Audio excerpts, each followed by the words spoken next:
ಹರೇ ಕೃಷ್ಣ. ನಮ ವಿಷ್ಣುಪಾದಾಯ ಕೃಷ್ಣ ಪ್ರೇಷ್ಠಾಯ ಭೂತಲೆ ಶ್ರೀಮತೆ ಭಕ್ತಿವೇದಾಂತ ಸ್ವಾಮಿನೇತಿ ನಾಮಿನೆ.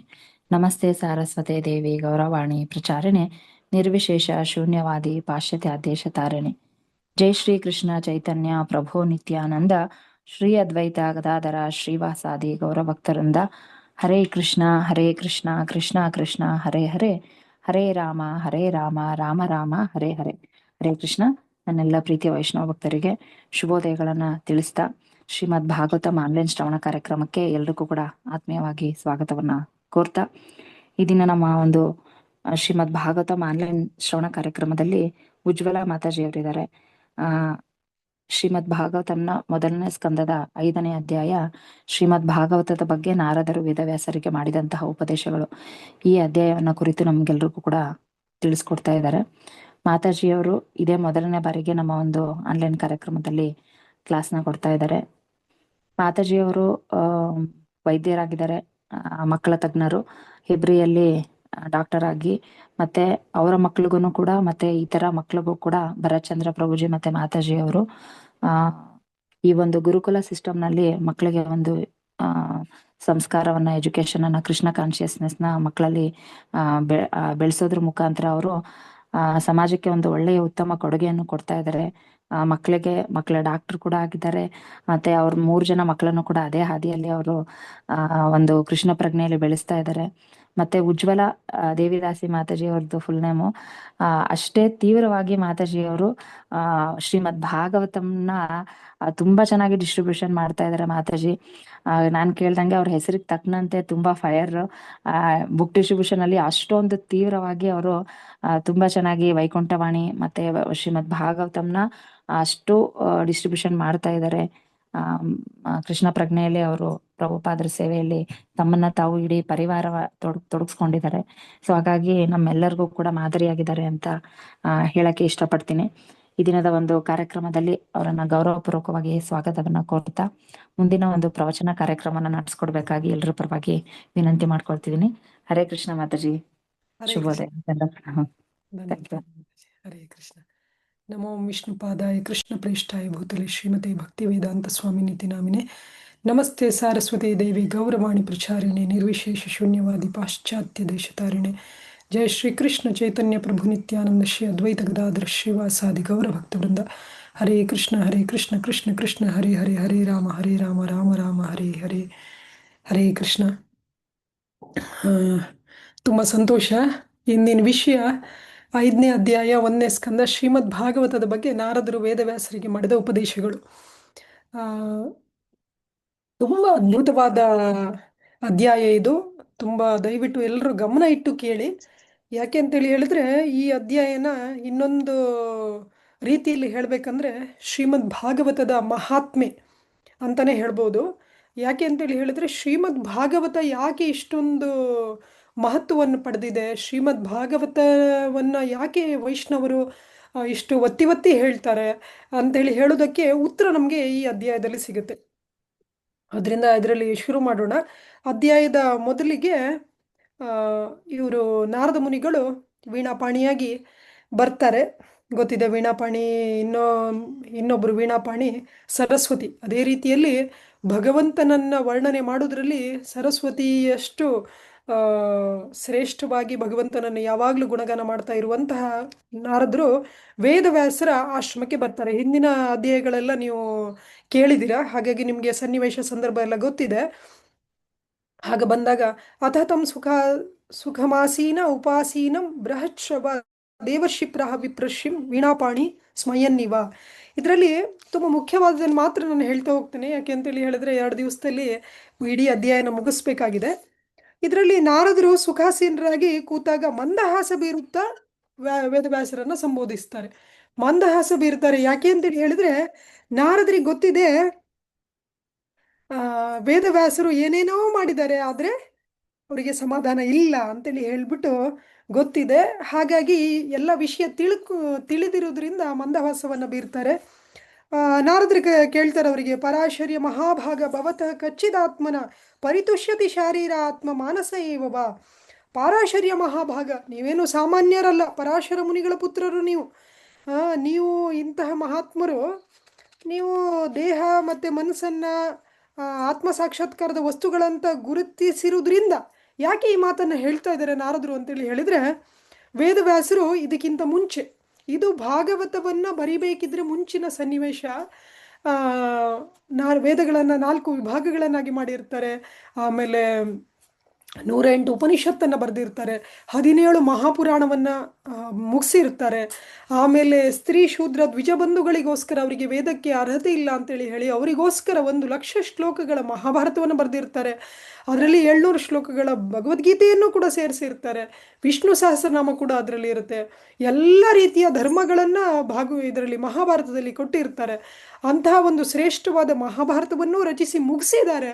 ಅದಾದಮೇಲೆ ಸೂತ್ರಗಳ ರೂಪದಲ್ಲಿ ಪ್ರತಿಯೊಂದನ್ನು ಇಡೀ ಒಂದು ಸಾರಾಂಶವನ್ನು ವೇದಾಂತ ಸೂತ್ರದಲ್ಲಿ ವರ್ಣನೆ ಮಾಡಿರ್ತಾರೆ. ಇಷ್ಟೆಲ್ಲ ಮಾಡಿದ್ರೂ ಕೂಡ ಅವರಿಗೆ ಸಮಾಧಾನ ಇರುವುದಿಲ್ಲ. ಅದಕ್ಕೋಸ್ಕರ ನಾರದ ಮುನಿಗಳು ಹೇಳ್ತಾರೆ, ಆದರೆ ಇದೆಲ್ಲದರಲ್ಲಿ ಏನಪ್ಪ ಅಂಶ ಏನು ಅಂತೇಳಿ ಹೇಳಿದ್ರೆ, ಇದರಲ್ಲಿ ದೇಹಕ್ಕೆ ಏನು ಬೇಕು, ಮನಸ್ಸಿಗೆ ಏನು ಬೇಕು ಇದನ್ನು ಮಾಡಿರ್ತಾರೆ. ಆದರೆ ಆತ್ಮಕ್ಕೋಸ್ಕರ ಏನು ಮಾಡಿರಲ್ಲ. ಅದಕ್ಕೋಸ್ಕರ ನಾರದರು ಕೇಳ್ತಾರೆ, ಮುಗುಳ್ನಗ್ತಾ ಕೇಳ್ತಾರೆ, ನಿಮಗೆ ಇದೆಲ್ಲ ಮಾಡಿದ್ರಿಂದ ತೃಪ್ತಿ ಇದೆಯಾ ಅಂತ ಹೇಳ್ತಾರೆ. ಆಮೇಲೆ ಜಿಜ್ಞಾಸಿತಂ ಸುಸಂಪನ್ನಂ ಅಪಿತಿ ಮಹದದ್ಭುತಂ ಕೃತವಾನ್ ಭಾರತಂ ಯಸ್ತಂ ಸರ್ವಾರ್ಥ ಪರಿಭ್ರಮಿತಂ. ನೀವೇನು ನಿಮ್ಮ ಜಿಜ್ಞಾಸೆ ಎಲ್ಲ ಪರಿಪೂರ್ಣ ಆಗಿದೆ. ಯಾಕೆ ಅಂತೇಳಿ ಹೇಳಿದರೆ ನಿಮಗೆ ಅದ್ಭುತವಾದ ಜಿಜ್ಞಾಸೆ ಇದೆ. ಆಮೇಲೆ ಈ ಅದ್ಭುತವಾದ ಮಹಾಭಾರತವನ್ನು ರಚಿಸಿದರೆ ನೀವೇನು ಸಾಮಾನ್ಯರ? ಹಾಗಾಗಿ ಜ್ಞಾನದ ಕೊರತೆಯೂ ಇಲ್ಲ. ವೇದವ್ಯಾಸರಿಗೆ ಜ್ಞಾನದ ಕೊರತೆ ಇದ್ದರೆ ಅಂಥ ಮಹಾಭಾರತವನ್ನು ಬರೀಲಿಕ್ಕೆ ಸಾಧ್ಯ ಇಲ್ಲ. ಸರ್ವಾರ್ಥ ಪರಿಭ್ರಮಿತಂ ಅಂತೇಳಿ ಹೇಳಿದ್ರೆ ಅದನ್ನು ತುಂಬ ವಿಸ್ತಾರವಾಗಿ, ತುಂಬ ಚೆನ್ನಾಗಿ, ಸೊಗಸಾಗಿ ವರ್ಣನೆ ಮಾಡಿದ್ದೀರಾ. ಹಾಗಾಗಿ ನಿಮಗೆ ಜಿಜ್ಞಾಸೆಗೂ ಕೊರತೆ ಇಲ್ಲ. ಮತ್ತೆ ಯಾಕೆ ಬೇಜಾರು? ಜಿಜ್ಞಾಸಿತಮಧೀತಂ ಚ ಬ್ರಹ್ಮ ಯತ್ತತ್ ಸನಾತನಂ ತಥಾಪಿ ಶೋಚಸ್ಯಾತ್ಮಾನಂ ಅಕೃತಾರ್ಥ ಇವ ಪ್ರಭೋ. ನೀವು ಎಲ್ಲ ನಿರಾಕಾರ ಬ್ರಹ್ಮನ ಬಗ್ಗೆ ಎಲ್ಲ ಅಷ್ಟು ಚೆನ್ನಾಗಿ ಎಲ್ಲ ಮಾಡಿದ್ದೀರಾ, ಇಷ್ಟೆಲ್ಲ ಮಾಡಿದ್ದೀರಾ ಅಂದ್ರೂ ನಾನು ಏನೂ ಮಾಡಿಲ್ವೇನೋ ಅನ್ನುವ ಥರ ಅಕೃತಾರ್ಥ. ಕೃತಾರ್ಥ ಅಂದರೆ ಧನ್ಯ ಅಂತ. ನಿಮಗೆ ಒಂದು ಧನ್ಯತೆಯ ಭಾವನೆ ಇಲ್ಲ. ನಿಮಗೆ ಬೇಜಾರಲ್ಲಿದ್ದೀರಲ್ಲ, ಏನೂ ಮಾಡಿಲ್ಲದವ್ರ ಥರ ಇದ್ದೀರಲ್ಲ, ಇಷ್ಟೆಲ್ಲ ಮಾಡಿಬಿಟ್ಟು ಅಂತ ಹೇಳ್ಬಿಟ್ಟು ಕೇಳ್ತಾರೆ ನಾರದ ಮುನಿಗಳು. ಆಮೇಲೆ ಹೇಳ್ತಾರೆ, ವೇದವ್ಯಾಸರು ಹೇಳ್ತಾರೆ, ಇವಾಗ ನೀವೇನೇನು ಸರ್ವಮಿದಂ ತ್ವಯೋಕ್ತಂ ತಥಾಪಿ ನಾತ್ಮ ಪರಿತುಷ್ಯತೆ ಮೇ, ಅಂದರೆ ನೀವೇನೇನು ಹೇಳಿದ್ದೀರ ನನ್ನ ಬಗ್ಗೆ, ನೀನು ಸಾಮಾನ್ಯನಲ್ಲ, ಪರಾಶರ ಮುನಿಯ ಮಗ, ನಿಮಗೆ ಯಾವುದೇ ರೀತಿಯ ಜ್ಞಾನದ ಕೊರತೆ ಇಲ್ಲ, ಮಹಾಭಾರತದಂತಹ ಗ್ರಂಥವನ್ನು ಬರೆದಿದ್ದೀರಾ, ಇಷ್ಟೆಲ್ಲ ಜ್ಞಾನ ಇದೆ, ಇಷ್ಟೆಲ್ಲ ಒಳ್ಳೆಯ ಒಂದು ಗುಣಗಳಿದೆ ನಿಮ್ಮಲ್ಲಿ, ಇಷ್ಟೆಲ್ಲ ಇದ್ದರೂ ಕೂಡ ನನಗೆ ಸಂತುಷ್ಟಿ ಇಲ್ಲ. ನೀವು ನನ್ನ ಬಗ್ಗೆ ಹೇಳಿದ್ದೆಲ್ಲ ಸರಿ, ಆದರೂ ಕೂಡ ನನಗೆ ಸಮಾಧಾನ ಇಲ್ಲ. ಈ ಅಸಮಾಧಾನದ ಮೂಲ ಕಾರಣ ಯಾವುದಂತ ನಿಮ್ಮನ್ನೇ ನಾನು ಕೇಳ್ತೇನೆ. ಯಾಕೆ ಅಂತೇಳಿ ಹೇಳಿದ್ರೆ ನೀವು ಸಾಮಾನ್ಯರಲ್ಲ. ನೀವು ಇವ್ರು ಹೇಳ್ತಾ ಇದ್ದಾರೆ ನೀವು ಪರಾಶರ ಮುನಿಯ ಮಗ ಅಂತ, ಮಹಾತ್ಮರ ಮಗ ಅಂತ. ಆದರೆ ನಾರದ ಮುನಿಗಳನ್ನು ಅವರು ಸಂಬೋಧಿಸ್ತಾ ಇದ್ದಾರೆ, ನೀವು ಸಾಮಾನ್ಯರಲ್ಲ, ನೀವು ಸ್ವಯಂಭೂ ಅಂತ ಅನ್ಸ್ಕೊಂಡಿರುವಂತಹ ಬ್ರಹ್ಮದೇವರ ಮಗ. ಬ್ರಹ್ಮದೇವರು ಮಾಮೂಲಿ ತಂದೆ ತಾಯಿಗಳಿಂದ ಹುಟ್ಟಿರುವುದಲ್ಲ, ನಮಗೆಲ್ಲರಿಗೂ ಗೊತ್ತಿದೆ. ಗರ್ಭೋದಕಶಾಹಿ ವಿಷ್ಣುವಿನ ಹೊಕ್ಕಳಿಂದ ಕಮಲ ಬಂದು ಆ ಕಮಲದಿಂದ ಬಂದವರು ಬ್ರಹ್ಮದೇವರು. ಅಂತಹ ಬ್ರಹ್ಮದೇವರ ಮಗ ನೀವು. ಆದ್ದರಿಂದ ನಿಮಗೆ ಇದೆಲ್ಲ ಜ್ಞಾನ ಇದೆ. ಆದ್ದರಿಂದ ನೀವು ಇದನ್ನು ನನಗೆ ಹೇಳಬೇಕು ಅಂಥೇಳಿ. ಇದರಲ್ಲಿ ಇನ್ನೂ ಒಂದು ಅಂಶ ತುಂಬ ಮುಖ್ಯವಾಗಿ ನಾವು ಗಮನಿಸಬೇಕು. ವೇದವ್ಯಾಸರು ಸಾಮಾನ್ಯರಲ್ಲ, ನಾರಾಯಣನ ಅಂಶಾವತಾರಿಯವರು, ನಾರಾಯಣ ಅಂಶ ಸಂಭೂತರು. ವೇದಗಳನ್ನು ಜನರಿಗೆ ಹೇಳಿಕೊಟ್ಟು ಜನರನ್ನು ಉದ್ಧಾರದ ಹಾದಿಯಲ್ಲಿ ತಗೊಂಡು ಹೋಗಬೇಕು ಅಂತ ಹೇಳಿ ಸಾಕ್ಷಾತ್ ಭಗವಂತನೇ, ಅಂದರೆ ಭಗವಂತನ ಅಂಶಾವತಾರಿಯಾಗಿ ವೇದವ್ಯಾಸರು ಬಂದವರು. ಅಂಥವರಿಗೂ ಕೂಡ ಅವರಿಗೆ ಗುರುಗಳ ಆಶ್ರಯವನ್ನು ಪಡಿಬೇಕಂತ. ಹಾಗಾಗಿ ಇದು ಕೂಡ ತುಂಬ ಮುಖ್ಯವಾದ ಅಂಶ. ಯಾರು ಕೂಡ ನನಗೆ ಗುರುವಿನ ಅವಶ್ಯಕತೆ ಇಲ್ಲ, ನಾನು ನನ್ನಷ್ಟಕ್ಕೆ ತಿಳ್ಕೊತೇನೆ, ನಾನು ನನ್ನಷ್ಟಕ್ಕೆ ಉದ್ಧಾರ ಮಾಡ್ಕೊತೇನೆ, ನನಗೆ ಯಾರ ಅವಶ್ಯಕತೆ ಇಲ್ಲ ಅನ್ನುವಂತಹ ಬಂಡ ಧೈರ್ಯವನ್ನು ಯಾರೂ ಮಾಡಬಾರ್ದು. ಯಾಕೆ ಅಂತ ಹೇಳಿದ್ರೆ ಅಂತಹ ಮಹಾತ್ಮರಾಗಿರುವಂತಹ ನಾರಾಯಣನ ಅಂಶ ಸಂಭೂತರಾಗಿರುವಂತಹ ವೇದವ್ಯಾಸರು ಕೂಡ ಅಂತಹ ಒಂದು ಕ್ಲಿಷ್ಟಕರವಾದ ಪರಿಸ್ಥಿತಿಯಲ್ಲಿ ಗುರುಗಳ ಆಶ್ರಯವನ್ನಕ್ಕೆ ಬರಬೇಕಾಯಿತು. ಇದು ಕೂಡ ನಾವೆಲ್ಲರೂ ಕೂಡ ಗಮನಿಸಬೇಕಾದಂತಹ ಅಂಶ ಈ ಒಂದು ಅಧ್ಯಾಯದಲ್ಲಿ. ಆಮೇಲೆ ಅವ್ರು ಹೇಳ್ತಾರೆ, ನಿಮಗೆ ಪ್ರತಿಯೊಂದು ವಿಚಾರನೂ ತಿಳಿದಿದೆ. ಶ್ರೀಲ ಪ್ರಭುಪಾದರು ಒಂದು ಕಡೆ ಹೇಳ್ತಾರೆ, ತಸ್ಮಿನ್ ವಿಜ್ಞಾತೆ ಸರ್ವಮೇವಂ ವಿಜ್ಞಾತಂ ಭವಂತಿ ಅಂತ. ಭಗವಂತನನ್ನು ಯಾರು ತಿಳ್ಕೊಂಡಿರ್ತಾರೋ ಅವರಿಗೆಲ್ಲದೂ ತಿಳಿದಿರುತ್ತೆ ಅಂತ. ಯಾಕಂದರೆ ಭಗವಂತನೊಳಗೆ ಎಲ್ಲದೂ ಅಡಕವಾಗಿರುವುದರಿಂದ, ಮತ್ತು ಭಗವಂತನ ಕೃಪೆಯಿಂದ, ಭಗವದ್ಗೀತೆಯಲ್ಲಿ ಭಗವಂತ ಹೇಳ್ತಾನೆ, ತೇಷಾಂ ಸತತಯುಕ್ತಾನಾಂ ಭಜತಾಂ ಪ್ರೀತಿಪೂರ್ವಕಂ ದದಾಮಿ ಬುದ್ಧಿಯೋಗಂ ತಮ್ ಏನ ಮಾಮುಪಯಾಂತಿತೆ ತೇಷಾಮೇವಾನುಕಂಪಾರ್ಥಂ ಅಹಂ ಅಜ್ಞಾನಜಂ ತಮಃ ನಾಶಯಾಮಿ ಆತ್ಮಭಾವಸ್ತು ಜ್ಞಾನದೀಪೇನ ಭಾಸ್ವತ ಅಂತ. ಸತತವಾಗಿ ನಿರಂತರವಾಗಿ ನನ್ನನ್ನು ಪ್ರೀತಿಪೂರ್ವಕವಾಗಿ ಯಾರು ಸೇವೆ ಮಾಡ್ತಾ ಇರ್ತಾರೋ ಅವರಿಗೆ ಬೇಕಾದಂಥ ಬುದ್ಧಿಯೋಗವನ್ನು, ಪ್ರಭುಪಾದ ಅದಕ್ಕೆ ಭಕ್ತಿಯೋಗವನ್ನು ಅಂತ ಹೇಳ್ತಾರೆ. ಅಂದರೆ ನಿಜವಾದ ಬುದ್ಧಿ ಅಂದರೆ ಭಕ್ತಿ. ಇವು ನಿಜವಾಗಿ ನಮ್ಗೆ ಬುದ್ಧಿವಂತರಾದರೆ ನಾವು ಭಕ್ತಿಯ ಪಥದಲ್ಲಿ ಹೋಗಬೇಕು, ಅದು ಬುದ್ಧಿವಂತಿಕೆ. ಹಾಗೆಯೇ ಭಗವಂತ ಅಂತಹ ಒಂದು ಬುದ್ಧಿಶಕ್ತಿಯನ್ನು ಕೊಡ್ತಾನೆ. ಅಷ್ಟು ಮಾತ್ರ ಅಲ್ಲ, ನಮ್ಮ ಹೃದಯದಲ್ಲಿರುವಂತಹ ಅಜ್ಞಾನವನ್ನು, ಜ್ಞಾನ ದೀಪವನ್ನು ಬೆಳಗಿಸಿ ಭಗವಂತನೇ ಅಜ್ಞಾನವನ್ನು ಕಳೀತಾನೆ. ಹಾಗಾಗಿ ಭಗವಂತನ ಭಕ್ತರಿಗೆ ಯಾವುದು ಗೊತ್ತಿಲ್ಲ ಅಂತೇಳಿ ಹೇಳಿ ಇರಲಿಕ್ಕೆ ಸಾಧ್ಯನೇ ಇಲ್ಲ. ಯಾಕೆ ಅಂತೇಳಿ ಹೇಳಿದ್ರೆ, ಭಗವಂತನ ಕೃಪೆಯಿಂದ ಭಗವಂತನ ಭಕ್ತಿಗೆ ಏನು ಬೇಕು ಅದೆಲ್ಲದೂ ಅವರಿಗೆ ಗೊತ್ತಿರುತ್ತೆ. ಭಗವಂತನ ಭಕ್ತಿಗೆ ಬೇಡದೇ ಇರುವುದು ಅದರ ಅವಶ್ಯಕತೆ ಇಲ್ಲ. ಭಗವಂತ ಏನು ಅವಶ್ಯಕತೆ ಇದೆಯೋ ಅದನ್ನು ಭಕ್ತರಿಗೆ ಕೊಡ್ತಾನೆ. ಹಾಗಾಗಿ ವೇದವ್ಯಾಸರು ಹೇಳ್ತಾ ಇದ್ದಾರೆ, ನಿಮಗೆ ಪ್ರತಿಯೊಂದು ವಿಚಾರವೂ ತಿಳಿದಿದೆ. ಯಾಕಂದರೆ ಭಗವಂತನ ಶುದ್ಧ ಭಕ್ತರು ನಾರದ ಮುನಿಗಳು. ಯಾಕೆ ಅಂತ ಹೇಳಿದ್ರೆ, ಯಾಕೆ ಅಂತ ಕೂಡ ಹೇಳ್ತಾರೆ ಮುಂದಿನ ಇದರಲ್ಲಿ. ಈ ಭೌತಿಕ ಜಗತ್ತಿನ ಸೃಷ್ಟಿ ಲಯ ಕಾರಣನು, ಆಧ್ಯಾತ್ಮಿಕ ಜಗತ್ತಿನ ಪಾಲಕನು, ತ್ರಿಗುಣಾತೀತನೂ ಆದ ಪರಮಪುರುಷನನ್ನು ನೀವು ಪೂಜಿಸುತ್ತೀರಿ. ಇದು ತುಂಬ ಮುಖ್ಯವಾದ ವಿಷಯ. ಇವತ್ತು ಪ್ರಪಂಚದಲ್ಲಿ ಎಷ್ಟೋ ಜನ ಈ ಒಂದು ಭೌತಿಕವಾದ ಜ್ಞಾನಕ್ಕಾಗಿ ಹಾತೊರಿತಾ ಇರ್ತಾರೆ. ಆದರೆ ಭಗವಂತನ ಪೂಜೆ ಮಾಡೋದ್ರಿಂದ, ಭಗವಂತನ ಭಕ್ತರಾಗಿರೋದ್ರಿಂದ ನಿಮಗೆ ಪ್ರತಿಯೊಂದು ಕೂಡ ತಿಳಿದಿದೆ. ಭಗವದ್ಗೀತೆಯಲ್ಲೂ ಕೂಡ ಭಗವಂತ ಹೇಳ್ತಾನೆ, ಪರಮಂ ಗುಹ್ಯಂ ಅಂತ. ಅಂದರೆ ಈ ಒಂದು ಗುಹ್ಯವಾದ ರಹಸ್ಯವನ್ನು ನಿನಗೆ ನಾನು ಹೇಳ್ತೇನೆ. ಯಾಕೆ ಅಂತೇಳಿ, ಭಕ್ತೋ ಸೀಮೆ ಪ್ರಿಯೋ ಸೀಮೆ, ನೀನು ನನಗೆ, ನನ್ನ ಭಕ್ತ ನನಗೆ ತುಂಬ ಪ್ರಿಯನಾದವನು. ಹಾಗಾಗಿ ಭಗವಂತನ ಕೃಪೆಯಿಂದ ಮಾತ್ರ ನಮಗೆ ಜ್ಞಾನ ಬರಲಿಕ್ಕೆ ಸಾಧ್ಯ, ಆ ಒಂದು ಬುದ್ಧಿಶಕ್ತಿ ಬರಲಿಕ್ಕೆ ಸಾಧ್ಯ, ಆ ಒಂದು ನೆನಪಿನ ಶಕ್ತಿ ಬರಲಿಕ್ಕೆ ಸಾಧ್ಯ, ಎಲ್ಲದರನ್ನು ತಿಳ್ಕೊಳ್ಳುವಂತಹ ಒಂದು ಶಕ್ತಿ ಬರಲಿಕ್ಕೆ ಭಗವಂತನ ಕೃಪೆಯಿಂದ ಮಾತ್ರ ಸಾಧ್ಯ. ಭಗವದ್ಗೀತೆಯ 15ನೇ ಅಧ್ಯಾಯದ 15ನೇ ಶ್ಲೋಕದಲ್ಲಿ ಭಗವಂತ ಹೇಳ್ತಾನೆ, ಸರ್ವಸ್ಯ ಚಾಹಂ ಹೃದಯ ಸನ್ನಿವಿಷ್ಟೋ ಮತ್ತ ಸ್ಮೃತಿರ್ಜ್ಞಾನಂ ಅಪೋಹನಂ ಚ ಅಂತ. ಅಂದರೆ ಸ್ಮೃತಿಯನ್ನು, ಜ್ಞಾನವನ್ನು, ಮರೆಯುವನ್ನು ಎಲ್ಲವನ್ನು ಕೊಡುವಂಥವನು ಭಗವಂತನೇ. ಭಗವಂತನ ಕೃಪೆಯಿಂದ ಮಾತ್ರ ಇದು ಸಿಗಲಿಕ್ಕೆ ಸಾಧ್ಯ. ಹಾಗಾಗಿ ಭಗವಂತನ ಭಕ್ತರಿಗೆ ಭಗವಂತ ಭಕ್ತಿಯಲ್ಲಿ ಏನು ನೆನಪು ಬೇಕೋ ಅದನ್ನು ನೆನಪಿನ ಶಕ್ತಿಯನ್ನು ಕೊಡ್ತಾನೆ. ಭಕ್ತಿಗೆ ಮಾರಕವಾಗಿರುವಂತಹದ್ದನ್ನು ಏನೇನು ನಾವು ಮರಿಬೇಕು ಆ ಮರೆವನ್ನು ಕೊಡ್ತಾನೆ. ಹಾಗೆ ಭಗವಂತನ ಜ್ಞಾನ ನಮಗೆ ಏನು ಬೇಕು, ಭಗವಂತನನ್ನು ಸೇವೆ ಮಾಡಲಿಕ್ಕೆ ಆ ಜ್ಞಾನವನ್ನು ಕೂಡ ಭಗವಂತ ದಯಪಾಲಿಸ್ತಾನೆ. ಹಾಗಾಗಿ ಅಂತಹ ಭಕ್ತರು ನೀವು, ಅಂತಹ ಭಕ್ತರಾಗಿರುವಂತಹ ನಿಮಗೆ ಶರಣಾಗ್ತಾ ಇದ್ದೀನಿ. ಯಾಕೆಂದರೆ ನಿಮಗೆಲ್ಲದೂ ಗೊತ್ತಿದೆ ಅಂತೇಳಿ ಹೇಳಿ. ನೀವು ಅಷ್ಟು ಮಾತ್ರ ಅಲ್ಲ, ನೀವು 3 ಲೋಕಗಳಲ್ಲೂ ಕೂಡ ಸಂಚಾರ ಮಾಡ್ತೀರಿ. ತಾವು ಸೂರ್ಯನಂತೆ 3 ಲೋಕಗಳಲ್ಲಿ ಎಲ್ಲ ಕಡೆ ಸಂಚರಿಸಬಲ್ಲಿರಿ. ಈಗ ನಾವು ನೋಡ್ತೇವೆ, ಎಷ್ಟೋ ಜನ ವಿಜ್ಞಾನಿಗಳು ಏನೇನೋ ಆವಿಷ್ಕಾರವನ್ನು ಮಾಡಿ ದೊಡ್ಡ ಜನ ಅಂತ ಅನ್ನಿಸ್ಕೊತಾರೆ. ಚಂದ್ರನ ಮೇಲೆ ಹೋಗಬೇಕು, ಇಲ್ಲ ಯಾವುದೋ ಒಂದು ಉಪಗ್ರಹವನ್ನು ಸೃಷ್ಟಿ ಮಾಡಬೇಕು ಅಂತ. ಆದರೆ ಭಗವಂತನ ಭಕ್ತರ ಸ್ಥಿತಿಯನ್ನು ನಾವಿಲ್ಲಿ ಅರ್ಥ ಮಾಡ್ಕೊಳ್ಬೋದು ನಾರದ ಮುನಿಗಳ ಮೂಲಕ. ನಾರದ ಮುನಿಗಳಿಗೆ ಯಾವ ವಿಮಾನನೂ ಬೇಕಾಗಿಲ್ಲ, ಯಾವ ಭೌತಿಕವಾದ ವಿಮಾನಗಳು ಬೇಕಾಗಿಲ್ಲ. ಅವರು ಎಲ್ಲಿ ಬೇಕಾದರೆ ಸ್ವಚ್ಛಂದವಾಗಿ ಸಂಚಾರ ಮಾಡ್ಬೋದು ಭಗವಂತನ ಕೃಪೆಯಿಂದ. ಹಾಗಾಗಿ ನಾವು ಈ ತುಚ್ಛವಾದ ಭೌತಿಕ ಆವಿಷ್ಕಾರದಿಂದ ಮರುಳಾಗಬಾರ್ದು. ಅದನ್ನು ನೋಡಿ ನಾವು ಬೆರಗುಗೊಳ್ಳುವಂತಹ ಸನ್ನಿವೇಶನೇ ಇಲ್ಲ. ನಾರದ ಮುನಿಗಳಂಥವರಿಗೆ ಭಗವಂತನ ಕೃಪೆಯಿಂದ ಎಲ್ಲಿ 3 ಲೋಕದಲ್ಲಿ ಸೂರ್ಯಂತರ ಸಂಚಾರ ಮಾಡಲಿಕ್ಕೆ ಸಾಧ್ಯ ಇದೆ. ನಿಮಗೆ ಗಾಳಿಯಂತೆ ಪ್ರತಿಯೊಬ್ಬರ ಅಂತರಂಗದೊಳಗೆ ಹಾಯಬಲ್ಲಿರಿ. ಗಾಳಿ ಥರ ಎಲ್ಲ ಕಡೆ ಗಾಳಿಯನ್ನು ಯಾರು ನಿಲ್ಲಿಸ್ಲಿಕ್ಕೆ ಆಗೋದಿಲ್ಲ. ಕಿಟಕಿ ಬಾಗಿಲು ಮುಚ್ಚಿದ್ರೂ ಕೂಡ ತೂರ್ಕೊಂಡು ಬರುವಂತಹ ಶಕ್ತಿ ಗಾಳಿಗಿದೆ. ಅದೇ ರೀತಿಯಲ್ಲಿ ವೇದವ್ಯಾಸರು ಹೇಳ್ತಾರೆ. ಯಾಕೆ ಅಂದರೆ ವೇದವ್ಯಾಸರು ಸಂಕಟದಲ್ಲಿ ಇದ್ದಾರೆ ಅನ್ನೋದು ನಾರದ ಮುನಿಗಳಿಗೆ ಗೊತ್ತಾಗುತ್ತೆ ಭಗವಂತನ ಕೃಪೆಯಿಂದ. ಹಾಗೇನೆ ನೀವು ಗಾಳಿಯ ರೀತಿಯಲ್ಲಿ ಎಲ್ಲಿ ಬೇಕಾದರೂ ಸಂಚಾರ ಮಾಡಲಿಕ್ಕೆ ಸಾಧ್ಯ ಇದೆ.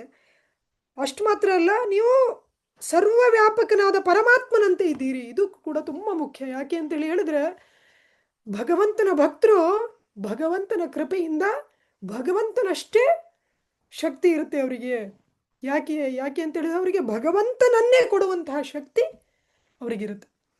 ಅವರಿಗೆ ಅವರ ತಿರುವಡಿಗಳಲ್ಲಿ ನಾವು ಶರಣಾದ್ರೆ ಭಗವಂತನನ್ನೇ ಶರಣು ಬಂದವರಿಗೆ ದಯಪಾಲಿಸುವಂತಹ ಶಕ್ತಿ ಅವರಿಗಿರುತ್ತೆ. ಆದ್ರಿಂದ ನೀವು ಪರಮಾತ್ಮನ ರೀತಿ ಇರ್ತೀರ. ಇಲ್ಲೂ ಕೂಡ ನಾವು ಈ ಸಂದರ್ಭದಲ್ಲಿ ನೋಡ್ಬೋದು ಹೇಗೆ ಪರಮಾತ್ಮನಿಗೆ ಎಲ್ಲರ ಹೃದಯದಲ್ಲಿ ಏನೇನು ಭಾವನೆಗಳಿದೆಯೋ, ಏನೇನು ಆಗ್ತಾ ಇದೆಯೋ ಅನ್ನೋದು ಅರ್ಥ ಆಗುತ್ತೋ, ಅದೇ ರೀತಿಯಲ್ಲಿ ನಾರದ ಮುನಿಗಳಿಗೂ ಕೂಡ ಅದು ಅರ್ಥ ಆಗಿ ಪರಮಾತ್ಮನ ರೀತಿಯಲ್ಲಿ ವೇದವ್ಯಾಸರನ್ನ ಈ ಸಂಕಟದಿಂದ ಪಾರು ಮಾಡ್ಲಿಕ್ಕೋಸ್ಕರ ನಾರದ ಮುನಿಗಳು ಇಲ್ಲಿ ಬರ್ತಾರೆ. ನಾನು ವ್ರತಧರ್ಮಬದ್ಧವಾದ ಜೀವನವನ್ನು ನಡೆಸುತ್ತಾ ದೈವ ಧ್ಯಾನದಲ್ಲಿ ತನ್ಮಯನಾಗಿದ್ದರು. ನನ್ನಲ್ಲಿ ಏನೋ ನ್ಯೂನ್ಯತೆ, ಅದು ಏನು ಅನ್ನುವುದನ್ನು ನಾವು ಶೋಧಿಸಿ ಹೇಳಬೇಕು. ತುಂಬಾನೇ ಮುಖ್ಯವಾದ ವಿಷಯ. ಇಡೀ ನಮ್ಮ ಭಾಗವತದಲ್ಲಿ ನಾವು ಯಾವಾಗಲೂ ನಮ್ಮ ಜೀವನದಲ್ಲಿ ನೆನಪಿಟ್ಕೊಳ್ಬೇಕಾಗಿರುವಂತಹ ವಿಷಯ ಇದು. ಯಾಕೆ ಅಂತೇಳಿ ಹೇಳಿದ್ರೆ, ಇಷ್ಟೆಲ್ಲ ಮಾಡಿನು ನಾವೀಗ ಅಂದ್ಕೊಂತೇವೆ, ಎಷ್ಟೋ ಜನ ಹೇಳ್ತಾರೆ ನಾವು ಒಳ್ಳೆಯವರಾಗಿದ್ದರೆ ಸಾಕು, ನಾವೇನು ದೇವಸ್ಥಾನಕ್ಕೆ ಹೋಗ್ಬೇಕಾಗಿಲ್ಲ, ನಾವು ದೇವರನ್ನೇ ನಂಬಬೇಕಾಗಿಲ್ಲ, ನಾವು ಸುಳ್ಳು ಹೇಳಿಲ್ಲ ಅಂದ್ರೆ ಆಯಿತು, ನಾವು ಯಾರಿಗೂ ಕೆಟ್ಟದ್ದು ಬಯಸಿಲ್ಲ ಅಂದ್ರೆ ಆಯಿತು, ನಾವು ಎಲ್ಲರಿಗೂ ಒಳ್ಳೇದು ಹಾರೈಸಿದ್ರೆ ಆಯಿತು, ಒಳ್ಳೆಯವರಾಗಿದ್ದರೆ ಸಾಕು ಅಂತೇಳಿ. ಆದರೆ ವೇದವ್ಯಾಸರ ಜೀವನದಲ್ಲಿ ನಾವು ತಿಳ್ಕೊಳ್ಬೇಕಾಗಿರೋದು, ಅವರು ಎಷ್ಟು ಒಳ್ಳೆಯವರಿದ್ರು ಅಂತೇಳಿ ಹೇಳಿದ್ರೆ, ಲೋಕ ಕಲ್ಯಾಣಕ್ಕಾಗಿ ಇಷ್ಟೊಂದು ಮಹತ್ತರವಾದ ಕೆಲಸವನ್ನು ಅವ್ರು ಮಾಡಿದರು. ಯಾವುದೇ ಒಂದು ಸ್ವಾರ್ಥ ಅವರಿಗಿರಲಿಲ್ಲ. ಈಗ ಯಾರಾದರೂ ಒಂದು ಪುಸ್ತಕ ಬರೆದ್ರೆ ಅದರಲ್ಲಿ ಯಾವುದೋ ಪ್ರಶಸ್ತಿ ಬರಬೇಕು, ಅಥವಾ ಅದರಿಂದ ದುಡ್ಡು ಮಾಡಬೇಕು, ಇಲ್ಲ ಅದರಿಂದ ಜನ ನನ್ನನ್ನು ಪ್ರಶಂಸೆ ಮಾಡಬೇಕು, ಇದೆಲ್ಲ ದುರುದ್ದೇಶ ಇಟ್ಕೊಂಡು ಮಾಡ್ತಾರೆ. ಆದರೆ ವೇದವ್ಯಾಸರು ಯಾವುದೇ ಒಂದು ಸ್ವಾರ್ಥ ಇಲ್ಲದೇ, ಮುಂದೆ ಕಲಿಯುಗದಲ್ಲಿ ಜನ ಬರ್ತಾರೆ, ಅವರ ಉದ್ಧಾರಕ್ಕೋಸ್ಕರ ಅವರಿಗೆ ಅಂತಹ ನೆನಪಿನ ಶಕ್ತಿ, ಬುದ್ಧಿಶಕ್ತಿ ಇರುವುದಿಲ್ಲ.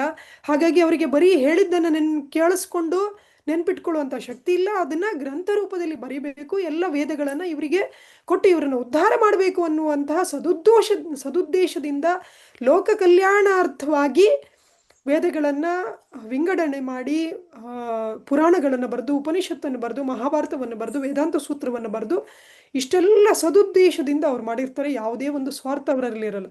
ಆಮೇಲೆ ಎಷ್ಟೋ ಜನ ಹೇಳ್ತಾರೆ, ನಮಗೆ ಚೆನ್ನಾಗಿ ಜ್ಞಾನ ಇದ್ದರೆ ನಾವು ಎಲ್ಲಾದರೂ ಬದುಕೊಳ್ಬೋದು ಅಂತೇಳಿ.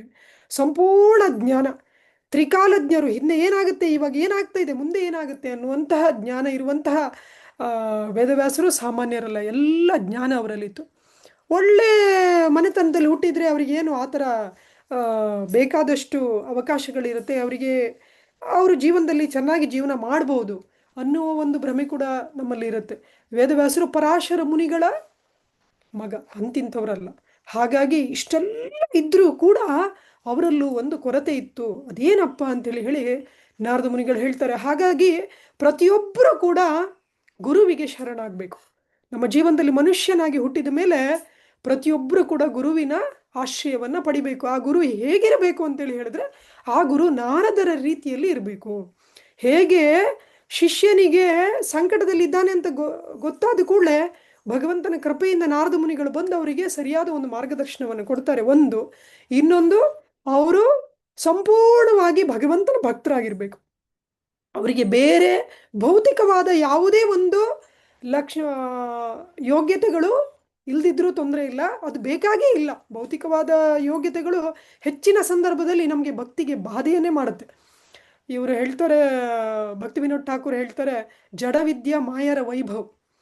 ಈ ಜಡವಿದ್ಯೆ ಅನ್ನೋದೇನಿದೆ, ಇದು ಮಾಯೆಯ ವೈಭವ ಅಂತ. ಯಾಕೆಂದರೆ ಭಗವಂತನಿಂದ ದೂರ ಹೋಗಲಿಕ್ಕೆ ಇದು ನಮ್ಮನ್ನು ಸಹಾಯ ಮಾಡುತ್ತೆ ಬಿಟ್ಟರೆ ಭಗವಂತನಿಗೆ ಹತ್ರ ಬರಲಿಕ್ಕೆ ಸಹಾಯ ಮಾಡೋದಿಲ್ಲ.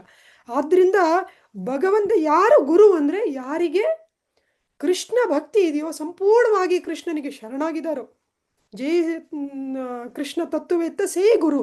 ಯಾರಿಗೆ ಭಗವಂತನಲ್ಲಿ ಸಂಪೂರ್ಣ ನಂಬಿಕೆ ಇದೆಯೋ, ಭಗವಂತನನ್ನೇ ಸಂಪೂರ್ಣವಾಗಿ ಆಶ್ರಯಿಸಿದಾರೋ, ಯಾರು ಬಾಯಲ್ಲಿ ಭಗವಂತನ ಗುಣಗಾನ ಬಿಟ್ಟರೆ ಬೇರೆ ಏನು ಬರುವುದಿಲ್ವೋ, ಯಾರ ಜೀವನ ಭಗವಂತನ ಸೇವೆಗಾಗಿ ಮುಡಿಪಾಗಿದೆಯೋ ಅಂತಹ ಗುರುವಿಗೆ ನಾವು ಶರಣಾಗಬೇಕು. ಆಗ ನಮ್ಮ ಸಂಕಟದಿಂದ ನಾವು ಪಾರಾಗ್ಬೋದು. ಎಲ್ಲಿ ತನಕ ನಾವು ಗುರುವಿಗೆ ಶರಣಾಗಿ ಅವರ ಆಣತಿಯಂತೆ ಭಗವಂತನ ಸೇವೆ ಮಾಡೋದಿಲ್ವೋ, ಅಲ್ಲಿ ತನಕ ವೇದವ್ಯಾಸರ ಜೀವನದಲ್ಲೇ ಕೂಡ ಅಂಥ ಒಂದು ಸಂಕಟದ ಪರಿಸ್ಥಿತಿ ಬಂದಿತ್ತು. ಹಾಗೆಯೇ ನಾವು ಈ ಮುಂದೆ ನಾರದ ಮುನಿಗಳು ಹೇಳ್ತಾರೆ, ಯಾಕೆ ನಿನಗೆ ಇಂತಹ ಒಂದು ದುಗುಡ, ದುಮ್ಮಾನ, ಯಾಕೆ ಈ ಒಂದು ದುಃಖ ಅಂತೇಳಿ ವರ್ಣನೆ ಮಾಡ್ತಾರೆ. ತುಂಬ ಅದ್ಭುತ. ಶ್ರೀ ನಾರದ ಉವಾಚ ಭವತಾನುದಿತ ಪ್ರಾಯಂ ಯಶೋ ಭಗವತೋ ಅಮಲಂ. ಅಲ್ಲಿ ಕೇಳಿಸಲ್ಲ, ಇಲ್ವಾ? ಶ್ರೀನಾರದ ಉವಾಚ ಭವತಾನುದಿತಪ್ರಾಯಂ ಪ್ರಾಯಂ ದೃಶ್ಯ ಭಗವತ ಅಮಲಂ ಏನೈವಾಸ ತಟ್ಟು ಬಾಬು ಮನ್ಯೇತ ದರ್ಶನಂ ಕಿಲಂ ಯಥಾ ಧರ್ಮಾದಯಶ್ಚಾರ್ಥ ಯಥಾ ಧರ್ಮಾಧಯಾಶ್ಚಾತ ಮುನಿವರ್ಯ ಕೀರ್ತಿತಾಃ ನ ತಥಾ ವಾಸ ದೇವಸ್ಯ ಮಹಿಮಾ ಹಿ ಅನು ಮಹಿಮಾಹ್ಯನುವರ್ಣಿತಾಃ. ಹರೇ ಕೃಷ್ಣ. ಹಾಗಾಗಿ ನಾರದ ಮುನಿಗಳು ಹೇಳ್ತಾರೆ, ಭವತಾನುದಿತ ಪ್ರಾಯಂ ಯಶೋ ಭಗವತೋ ಅಮಲಂ ಏನ ಇವಾಸೌನ ತುಷ್ಯೇತ ಮನ್ಯ ತದ್ದರ್ಶನಂ ಖಿಲಂ. ತುಂಬ ಮುಖ್ಯವಾದ ಶ್ಲೋಕ. ಮುಂದೆ ಬರುವಂತಹ ಶ್ಲೋಕಗಳೇನಿದೆ ತುಂಬ ನಮ್ಮ ಜೀವನದಲ್ಲಿ ನಾವು ಯಾವಾಗಲೂ ನೆನ್ಪಿಟ್ಕೊಳ್ಬೇಕಾದಂತಹ ಶ್ಲೋಕ. ಯಾಕೆ ವೇದವ್ಯಾಸರಿಗೆ ಇಷ್ಟೊಂದು ಯೋಗ್ಯತೆ ಇದ್ದು ಕೂಡ ಯಾಕೆ ಅವರು ಕೂಡ ದುಃಖದಲ್ಲಿದ್ದರು ಅಂತೇಳಿ ನಾರದ ಮುನಿಗಳು ಹೇಳ್ತಾರೆ, ನೀವು ಪರಮ ಪುರುಷನ ಮಹೋನ್ನತವೂ ನಿರ್ಮಲವಾದ ಮಹಿಮೆಯನ್ನು ಸಾರುವ ಕೆಲಸ ಮಾಡಿಲ್ಲ. ಯಾರು ಎಷ್ಟೇ ಆಸ್ಪತ್ರೆಯನ್ನು ಕಟ್ಟಲಿ, ಯಾರು ಎಷ್ಟೇ ಜನರಿಗೆ ದಾನ ಧರ್ಮಗಳನ್ನು ಮಾಡಲಿ, ಎಷ್ಟೇ ಒಳ್ಳೆ ಕೆಲಸಗಳನ್ನು ಮಾಡಲಿ, ಆದರೆ ಎಲ್ಲಿ ತನಕ ಪರಮ ಪುರುಷನ ಮಹೋನ್ನತವು ನಿರ್ಮಲವಾದ ಮಹಿಮೆಯನ್ನು ಸಾರುವ ಕೆಲಸ ಮಾಡಲು ಅವರಿಗೆ ಹೊರಗಡೆಯಿಂದ ಅವರು ಚೆನ್ನಾಗಿ ಕಾಣಿಸ್ಬೋದು, ನಗ್ನಗ್ತಾ ಇರ್ಬೋದು, ಆದರೆ ಒಳಗಡೆಯಿಂದ ಹೃದಯದಲ್ಲಿ ಅವರು ಸಂತುಷ್ಟರಾಗಲಿಕ್ಕೆ ಸಾಧ್ಯನೇ ಇಲ್ಲ. ಯಾಕೆ? ಭಗವಂತನ ದಿವ್ಯೇಂದ್ರಿಯಗಳನ್ನು ತುಷ್ಟಿಗೊಳಿಸದ ದಾರ್ಶನಿಕ ಸಿದ್ಧಾಂತವು ಅಂತಹ ಬೆಲೆಯುಳ್ಳದ್ದೇನೂ ಅಲ್ಲ. ಮನ್ಯ ತದ್ದರ್ಶನಂ ಖಿಲಂ. ಖಿಲಂ ಅಂದರೆ ಕೀಳು ಅಂತ. ನಾವು ಭಗವಂತನಿಗೋಸ್ಕರ ಬಿಟ್ಟು ಬೇರೆ ಏನು ಮಾಡಿದ್ರು ಅದಕ್ಕೆ ಏನು ಬೆಲೆನೂ ಇಲ್ಲ, ಅದು ಸುಮ್ಮನೆ ಕೀಳದು ಅಂತೇಳಿ. ಅದಕ್ಕೆ ಭಗವಂತನಿಗೆ ಪುರುಷೋತ್ತಮ ಅಂತೇಳಿ ಹೇಳ್ತಾರೆ. ಉತ್ತಮ ಅಂತೇಳಿ ಹೇಳಿದ್ರೆ ಮೇಲಸ್ತರದಲ್ಲಿ ಈ ಭೌತಿಕ ಲೋಕದಿಂದ ಮೇಲಿರುವಂಥವನು ಭಗವಂತ ಅಂಥೇಳಿ ಹೇಳಿ. ಆದರೆ ಭಗವಂತನಿಗೆ ಸಂಬಂಧ ಇಲ್ಲದೆ ಇರೋದು ಅದು ಯಾವುದೇ ರೀತಿಯ ಕೆಲಸ ಇರ್ಬೋದು, ದಾನ ಧರ್ಮ ಇರ್ಬೋದು, ಯಾಗ ಯಜ್ಞಾದಿಗಳನ್ನು ಇರ್ಬೋದು, ಅಥವಾ ಒಳ್ಳೆ ಕೆಲಸಗಳಿರ್ಬೋದು, ಒಳ್ಳೆ ಮಾತುಗಳಿರ್ಬೋದು, ಏನೇ ಇರ್ಬೋದು, ಅದೇನು ಮಾಡಿದ್ರು ಅದೆಲ್ಲ ವ್ಯರ್ಥ. ಕೊನೆಗೆ ಅದನ್ನು ಮಾಡಿದವರಿಗೂ ಕೂಡ ಸಮಾಧಾನ ಇರುವುದಿಲ್ಲ. ಅದಕ್ಕೋಸ್ಕರ ಶಾಸ್ತ್ರದಲ್ಲಿ ಬರುತ್ತೆ, ಆರಾಧಿತೋ ಯದಿ ಹರಿ ತಪಸಾ ತತಕ್ಕಿಂ ನಾರಾಧಿತೋ ಯದಿ ಹರಿ ತಪಸಾ ತತಕ್ಕಿಂ ಅಂತರ್ ಯದಿ ಹರಿ ತಪಸಾ ತತಕ್ಕಿಂ ನಾಂತರ್ ಯದಿ ಹರಿ ತಪಸಾ ತತಕ್ಕಿಂ. ಅಂದರೆ ಭಗವಂತನ ಆರಾಧನೆಯನ್ನು ಮಾಡಿಲ್ಲ ಅಂದರೆ ಆ ಎಲ್ಲ ತಪಸ್ಸುಗಳು ಏತಕ್ಕೋಸ್ಕರ ಅದೆಲ್ಲ ವ್ಯರ್ಥ.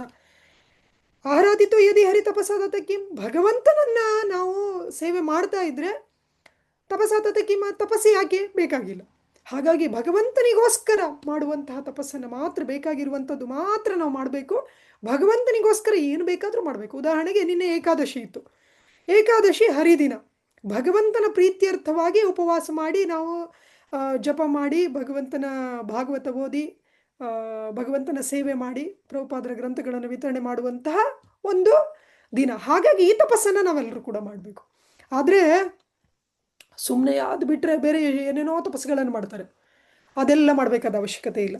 ಅದೇ ರೀತಿಯಲ್ಲಿ ನಾವು ಏನೇ ಮಾಡಿದರೂ ಕೂಡ, ಹಾಗಾಗಿ ನಮ್ಮ ಜೀವನದಲ್ಲಿ ನಾವು ಯಾವಾಗಲೂ ನೆನ್ಪಿಟ್ಕೊಳ್ಬೇಕು, ಇದು ಭಗವಂತನಿಗಾಗಿನ. ಅಡುಗೆ ಮನೆಗೆ ಹೋದರೆ ನಾನು ಮಾಡ್ತಾ ಇರೋದು ಅಡುಗೆ ಭಗವಂತನಿಗಾಗಿನ. ಭಗವಂತನಿಗಾಗಿ ಅಡುಗೆ ಮಾಡಿದರೆ ಸಾರ್ಥಕ, ನಮಗೋಸ್ಕರ ನಾವು ಮಾಡಿದರೆ ನಿರರ್ಥಕ.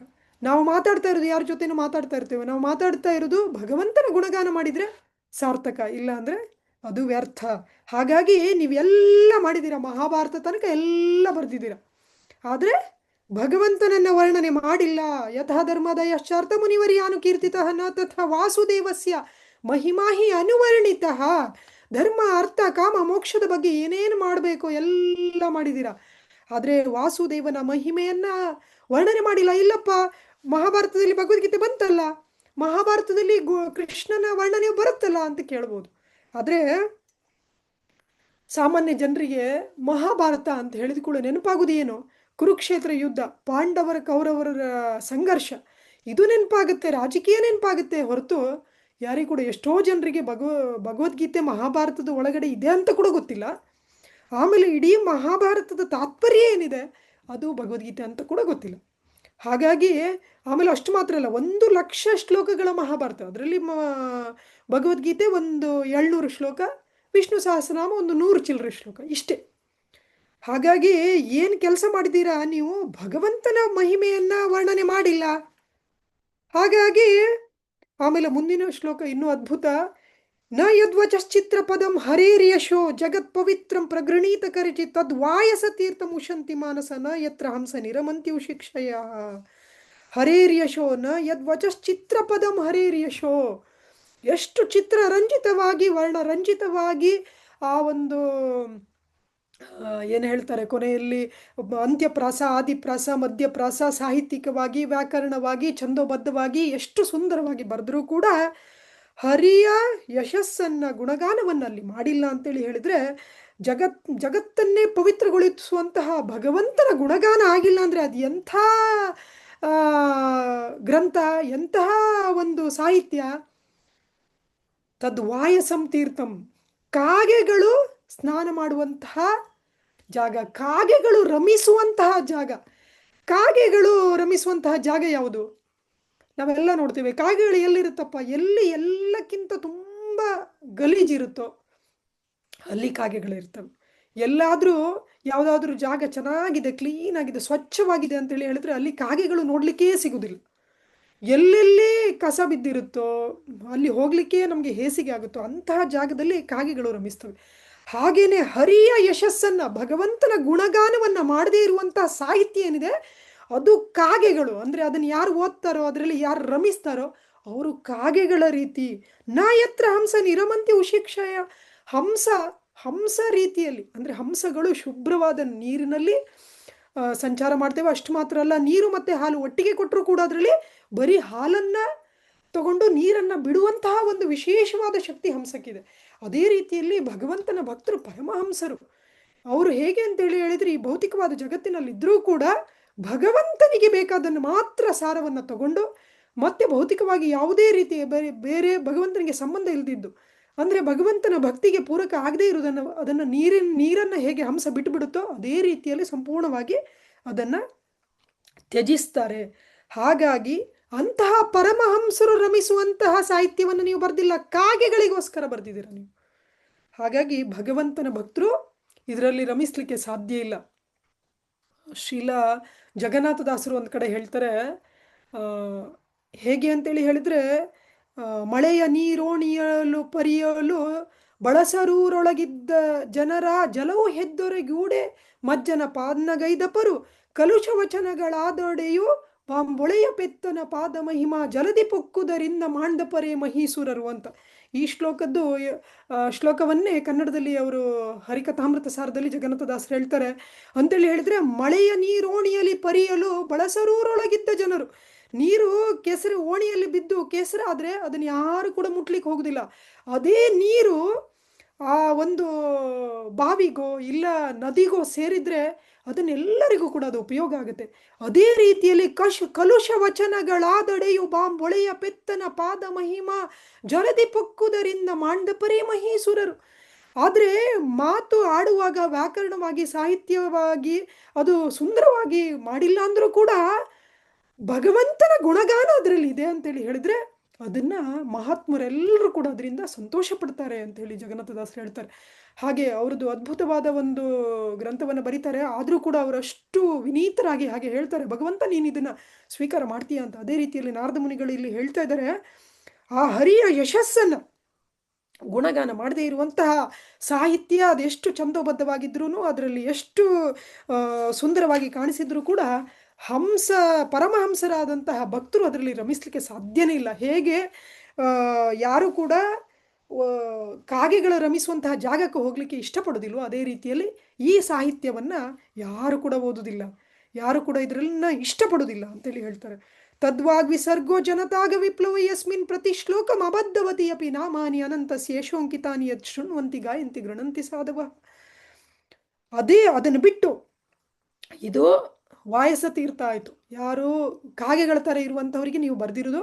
ಅದೇ ಭಗವಂತನ ಗುಣಗಾನ ಇದ್ದರೆ ತದ್ವಾಗ್ ವಿಸರ್ಗು ಜನತಾಘ ವಿಪ್ಲವೋ, ಅದೇ ಯಾವ ಒಂದು ಪದ ಸಂಗ್ರಹ, ಯಾವ ಒಂದು ರಚನೆ ಏನಿದೆ ಅದು ಜನಸಾಮಾನ್ಯರ ಪಾಪಗಳನ್ನು ಜನತಾಘ ವಿಪ್ಲವೋ ಪಾಪಗಳನ್ನು ಸಂಪೂರ್ಣವಾಗಿ ನಾಶ ಮಾಡಿ ಸಮಾಜದಲ್ಲಿ ಒಂದು ಕ್ರಾಂತಿ, ವಿಪ್ಲವ ಅಂದರೆ ಕ್ರಾಂತಿಯನ್ನು ತರುವಂತಹ ಒಂದು ಸಾಹಿತ್ಯ ಇದ್ರೆ ಯಸ್ಮಿನ್ ಪ್ರತಿ ಶ್ಲೋಕಂ ಅಬದ್ಧವತಿಯವೆ, ಪ್ರತಿ ಒಂದು ಪದಕ್ಕೂ ಅದರಲ್ಲಿ ಅಬದ್ಧನೆ ಇದ್ರೂ ಕೂಡ, ಸಾಹಿತ್ಯದಿಂದ ನೋಡಿದ್ರು ದೋಷ ಇದ್ರೂ ಕೂಡ, ವ್ಯಾಕರಣದಿಂದ ನೋಡಿದ್ರು ದೋಷ ಇದ್ರೂ ಕೂಡ, ಅದು ಸುಂದರವಾಗಿ ಅದನ್ನು ರಚನೆ ಮಾಡಿಲ್ಲ ಅಂದ್ರೂ ಕೂಡ ನಾಮಾನಿ ಅನಂತಸ್ಯ ಶೋಂಕಿತಾನಿ ಯತ್ ಶೃಣ್ವಂತಿ ಗಾಯಂತಿ ಗೃಣಂತಿ ಸಾಧವ, ಭಗವಂತನ ಗುಣಗಾನ, ಅನಂತನ ಮಹಿಮೆಗಳದರಲ್ಲಿ ಬಂದರೆ ಶೃಣ್ವಂತಿ ಅಂತೇಳಿ ಹೇಳಿದ್ರೆ ಕೇಳಿಸ್ಕೊಂತಾರೆ, ಗಾಯಂತಿ ಅದನ್ನು ಹಾಡ್ತಾರೆ, ಅದನ್ನು ಸ್ವೀಕಾರ ಮಾಡ್ತಾರೆ.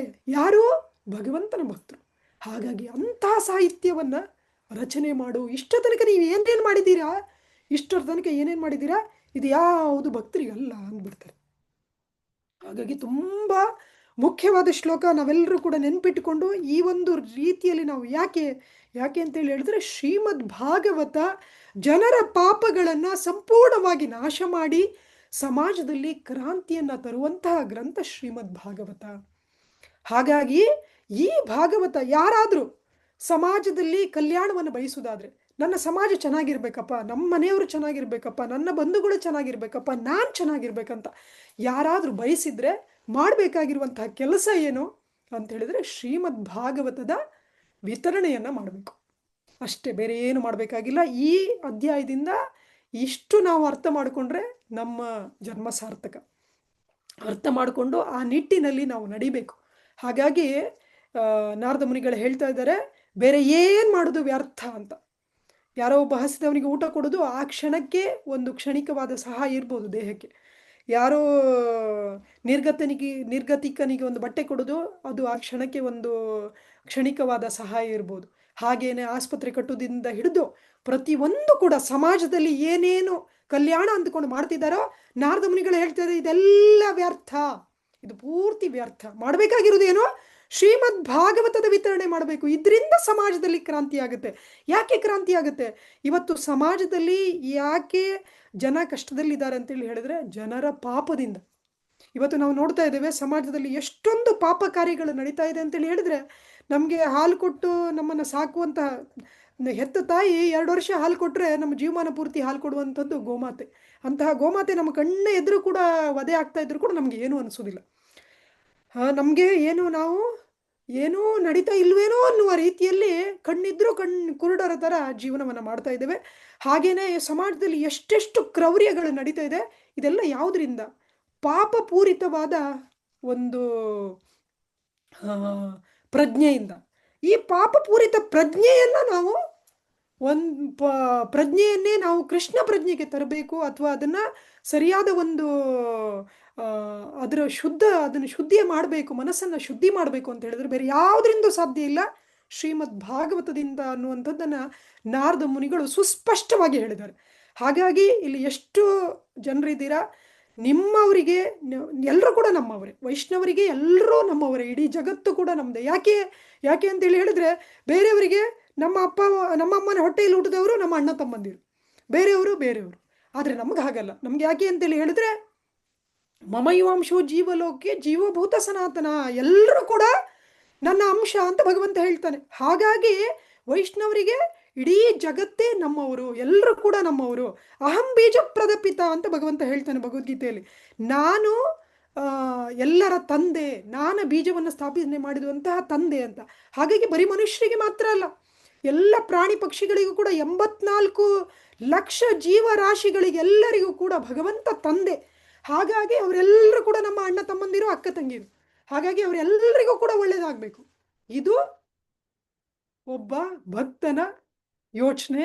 ಅವನು ಭಕ್ತ ಆದವನು ಈ ರೀತಿಯಲ್ಲಿ ಇರಬೇಕು. ಅದಕ್ಕೋಸ್ಕರ ಭಕ್ತರಿಗೆ ಪರದುಃಖ ದುಃಖಿ ಅಂತೇಳಿ ಹೇಳ್ತಾರೆ. ಬೇರೆಯವರ ದುಃಖವನ್ನ ನೋಡಿ ದುಃಖ ಪಡುವಂಥವನು ಭಗವಂತನ ಭಕ್ತ. ಹಾಗಾಗಿ ಇದರಲ್ಲಿ ನಾವು ಅರ್ಥ ಮಾಡ್ಕೊಳ್ಬೇಕು, ಎಲ್ಲಿಯ ತನಕ ಭಾಗವತ ಒಬ್ಬರ ಜೀವನದಲ್ಲಿ ಬರುವುದಿಲ್ವೋ ಅಲ್ಲಿಯ ತನಕ ಅವರು ಖುಷಿಯಾಗಿರ್ಲಿಕ್ಕೆ ಸಾಧ್ಯನೇ ಇಲ್ಲ.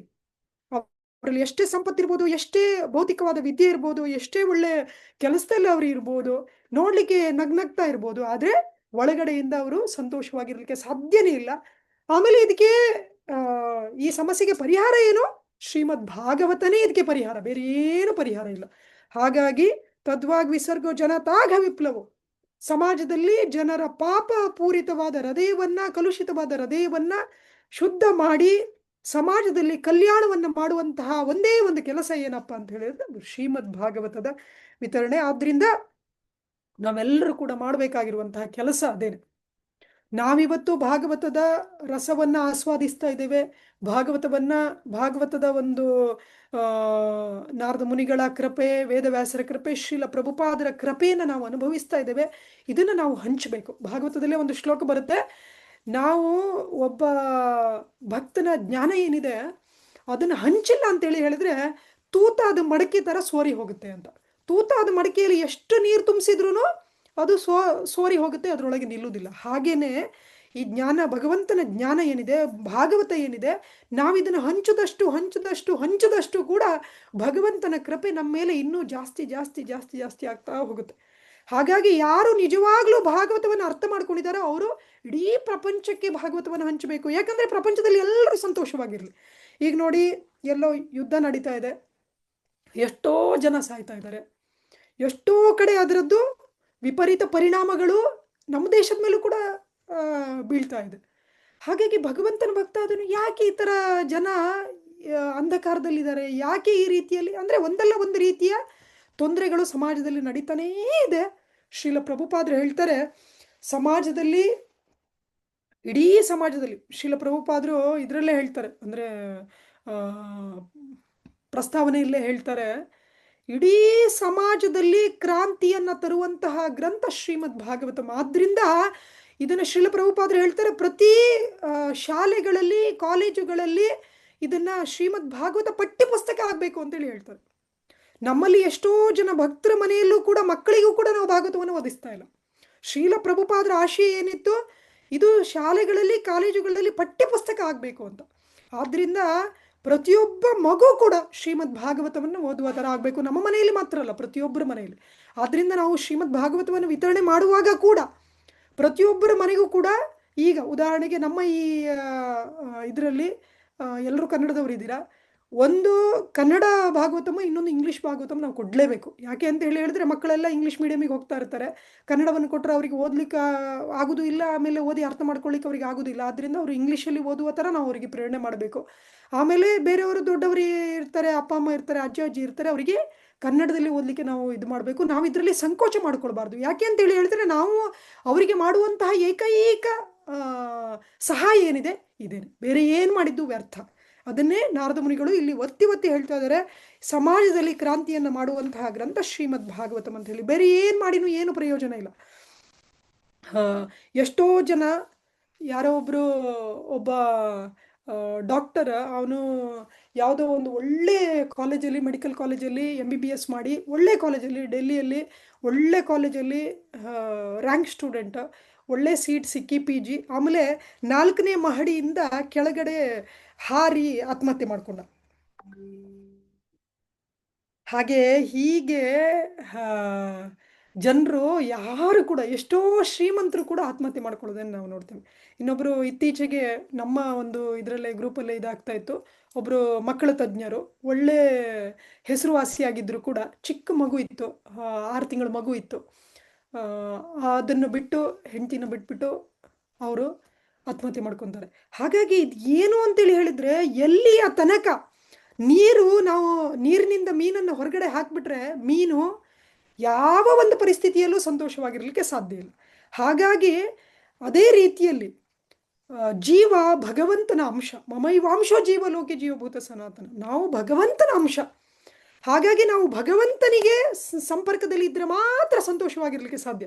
ಮೀನನ್ನು ತಗೊಂಡೋಗಿ ನೀವು AC ರೂಮಲ್ಲಿ ಹಾಕಿದ್ರು, ಬೆನ್ಸ್ ಕಾರಲ್ಲಿ ತಿರುಗಿಸಿದ್ರು, ಅದಕ್ಕೆ ಮೃಷ್ಟಾನ್ನ ಭೋಜನ ಕೊಟ್ಟರು ಕೂಡ ಅದು ಸಂತೋಷವಾಗಿರ್ಲಿಕ್ಕೆ ಸಾಧ್ಯ ಇಲ್ಲ. ಮೀನಿಗೆ ಏನು ಬೇಕು, ಒಂದು ಚಿಕ್ಕ ಕೊಳದಲ್ಲಾದರೂ ಕೂಡ ತಗೊಂಡೋಗಿ ನೀರಿಗೆ ಬಿಟ್ಬಿಟ್ರೆ ಮೀನು ಹಾಯಾಗಿ ಸಂತೋಷವಾಗಿರುತ್ತೆ. ಹಾಗೇನೆ ಜೀವ ಭಗವಂತನ ಸಂಪರ್ಕದಲ್ಲಿ ಇದ್ದರೆ ಭೌತಿಕವಾಗಿ ಎಷ್ಟೇ ಅವರು ಕಷ್ಟದಲ್ಲಿರಲಿ, ಹೇಗೆ ಇರಲಿ, ಅವರು ಆನಂದವಾಗಿರ್ಬೋದು. ಆದರೆ ಭೌತಿಕವಾದ ಎಲ್ಲ ಸೌಲಭ್ಯಗಳನ್ನು ಕೊಟ್ಟು ಕೂಡ ಭಗವಂತನ ಸಂಪರ್ಕ ಇಲ್ಲ ಅಂತೇಳಿ ಹೇಳಿದರೆ ಯಾರು ಕೂಡ ಸಂತೋಷವಾಗಿರಲಿಕ್ಕೆ ಸಾಧ್ಯನೇ ಇಲ್ಲ. ಆದ್ದರಿಂದ ಎಲ್ಲರಿಗೂ ಬೇಕಾಗಿರೋದು, ಶ್ರೀಲ ಪ್ರಭುಪಾದರು ಹೇಳ್ತಾರೆ, ಮುನ್ನುಡಿಯಲ್ಲಿ ಹೇಳ್ತಾರೆ, ಜೀವದ ನಿಜವಾದ ಒಂದು ಆಕಾಂಕ್ಷೆ ಏನಿದೆ ಅದು ಶ್ರೀಮದ್ ಭಾಗವತಂ ಅಂತ ಹೇಳಿ. ಎಲ್ಲರಿಗೂ ಆಕಾಂಕ್ಷೆ ಇದೆ, ನಾನು ಸಂತೋಷವಾಗಿರಬೇಕು, ನಾನು ಆನಂದವಾಗಿರಬೇಕು, ನಾನು ಚೆನ್ನಾಗಿರಬೇಕು ಅಂತ ಎಲ್ರಿಗೂ ಆಕಾಂಕ್ಷೆ ಇದೆ. ಆದರೆ ಅದು ಎಲ್ಲಿ, ನಾನು ಹೇಗೆ ಅಂತೇಳಿ ಯಾರಿಗೂ ಗೊತ್ತಿಲ್ಲ. ಇದು ಗೊತ್ತಿರೋದು ವೈಷ್ಣವರಿಗೆ ಮಾತ್ರ. ಈಗ ನಾರದ ಮುನಿಗಳು ಹೇಳ್ತಾ ಇದ್ದಾರೆ ವೇದವ್ಯಾಸರಿಗೆ, ಯಾಕೆ ನೀನು ಸಂತೋಷವಾಗಿಲ್ಲ? ಯಾಕೆಂತ ಹೇಳಿದ್ರೆ ಧರ್ಮ ಅರ್ಥ ಕಾಮ ಮೋಕ್ಷದ ಬಗ್ಗೆ ಏನು ಬೇಕು ಎಲ್ಲ ಮಾಡಿದೀಯ, ಆದರೆ ಭಾಗವತವನ್ನು ಕೊಟ್ಟಿಲ್ಲ, ಭಗವಂತನ ಗುಣಗಾನವನ್ನು ಮಾಡಿದೆ, ಆದ್ರಿಂದ ನೀನು ಸಂತೋಷ ಆಗಿಲ್ಲ. ಹಾಗೇನೆ ಸಾಮಾನ್ಯ ಜನರಿಗೆ ಇದರದ್ದು ಜ್ಞಾನ ಇಲ್ಲ. ಅವ್ರೇನು ಅನ್ಕೊಂತಾರೆ, ಈಗ ನನಗೆ ಈಗ ಮನೆ ನಂದಿಲ್ಲ, ಸ್ವಂತ ಮನೆ ಇಲ್ಲ, ಬಾಡಿಗೆ ಮನೆಯಲ್ಲಿದ್ದೇನೆ, ಸ್ವಂತ ಮನೆ ಮಾಡಿದರೆ ನಾನು ಸಂತೋಷವಾಗಿರ್ಬೋದು. ನಾನಂತೂ ಚೆನ್ನಾಗಿ ಓದಲಿಲ್ಲ, ನನ್ನ ಮಕ್ಕಳು ಅದಕ್ಕೆ ನಾನು ಸಂತೋಷವಾಗಿಲ್ಲ, ನನ್ನ ಮಕ್ಕಳು ಚೆನ್ನಾಗಿ ಓದಿ ಅವರೊಂದು ಒಳ್ಳೆ ಕೆಲಸ ತಗೊಂಡ್ರೆ ನಾನು ಸಂತೋಷವಾಗಿರ್ಬೋದು.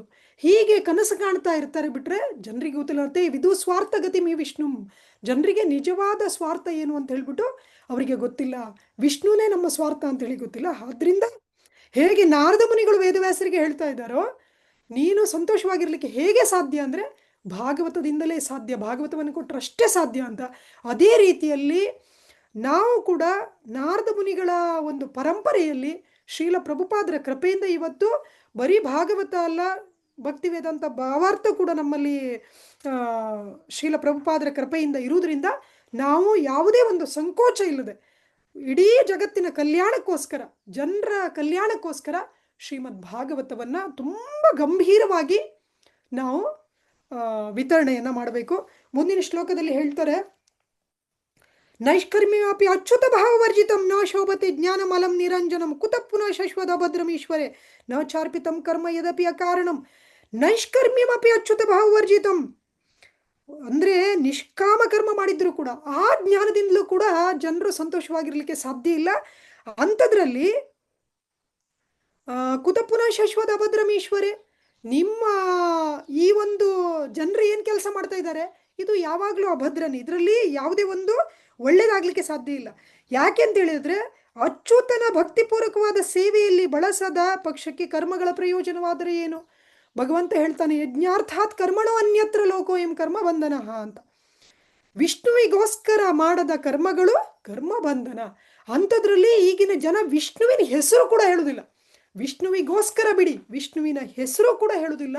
ಆ ರೀತಿಯಲ್ಲಿ ಕರ್ಮ ಮಾಡಿ ಅವರಿಗೆ ಹೇಗೆ ಶುಭ ಆಗಲಿಕ್ಕೆ ಸಾಧ್ಯ?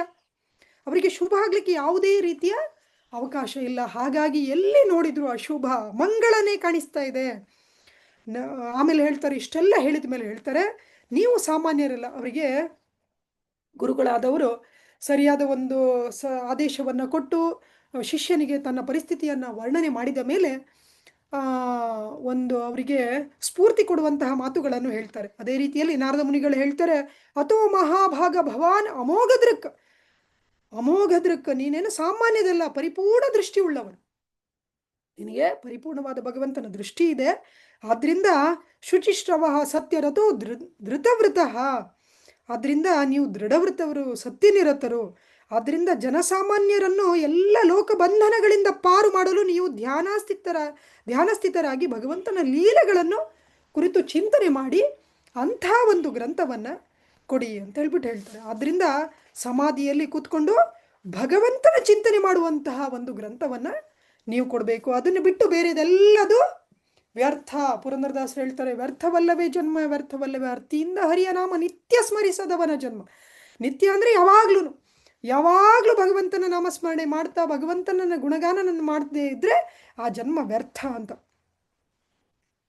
ತಥೋ ಅನ್ಯಥಾ ಕಿಂಚಿನ್ ಯದ್ವಿವಕ್ಷತಃ ಅಂತೇಳಿ ಹೇಳಿದ್ರೆ, ನೀವು ವರ್ಣಿಸ ಬಯಸುವ ಯಾವ ವಿಷಯವೇ ಆಗಲಿ ಅದು ಭಗವದ್ ದೃಷ್ಟಿಯಿಂದ ಭಿನ್ನವಾಗಿದ್ದರೆ, ಅನ್ಯ ಆಗಿದ್ದರೆ, ಭಗವಂತನಿಗಿಂತ ಭಿನ್ನವಾಗಿದ್ದರೆ, ಅಥವಾ ಭಗವಂತನಿಗೋಸ್ಕರ ಇಲ್ಲ ಅಂದರೆ, ಗಾಳಿಯಿಂದ ಪೀಡಿತವಾದ ನೌಕೆಯು ನೆಲೆ ತಲುಪದೆ ಕ್ಷೋಭೆಗೊಳ್ಳುವಂತೆ ನಾನಾ ನಾಮರೂಪ ಪರಿಣಾಮಗಳಿಂದ ಪ್ರತಿಕ್ರಿಯೆಯನ್ನು ಉಂಟು ಮಾಡಿ ಮನಸ್ಸನ್ನು ಕ್ಷೋಭೆಗೆ ಗುರಿ ಮಾಡುತ್ತದೆ.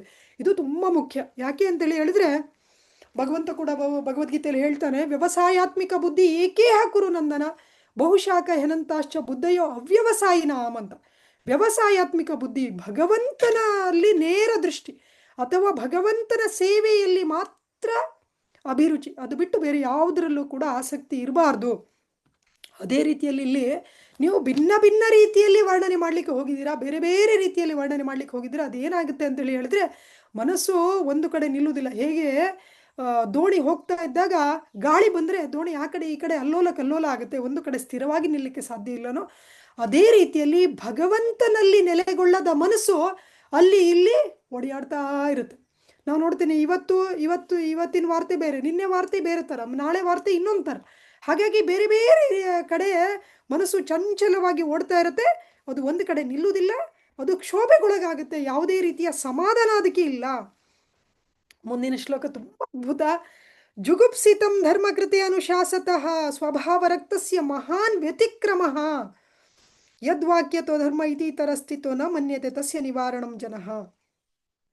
ಹಾಗಾಗಿ ನೀವು ಏನು ಮಾಡಿದ್ದೀರ, ಇದು ಸಾಧುಗಳಿಗೆ ಜಿಗುಪ್ಸೆ ಬರುವ ಥರ ನೀವು ಮಾಡಿದ್ದೀರ, ಹೇವರಿಕೆ ಬರುವ ಥರ ಮಾಡಿದ್ದೀರ. ಯಾಕೆ ಅಂತೇಳಿ ಹೇಳಿದ್ರೆ ಸಾಧುಗಳಿಗೆ ಭಗವಂತನ ಗುಣಗಾನ ಬಿಟ್ಟು ಬೇರೆ ಯಾವುದರಲ್ಲೂ ಕೂಡ ಆಸಕ್ತಿ ಇಲ್ಲ. ಭಾಗವತದಲ್ಲಿ ಅಂಬರೀಷ್ ಮಹಾರಾಜರ ವರ್ಣನೆ ಬರುತ್ತೆ.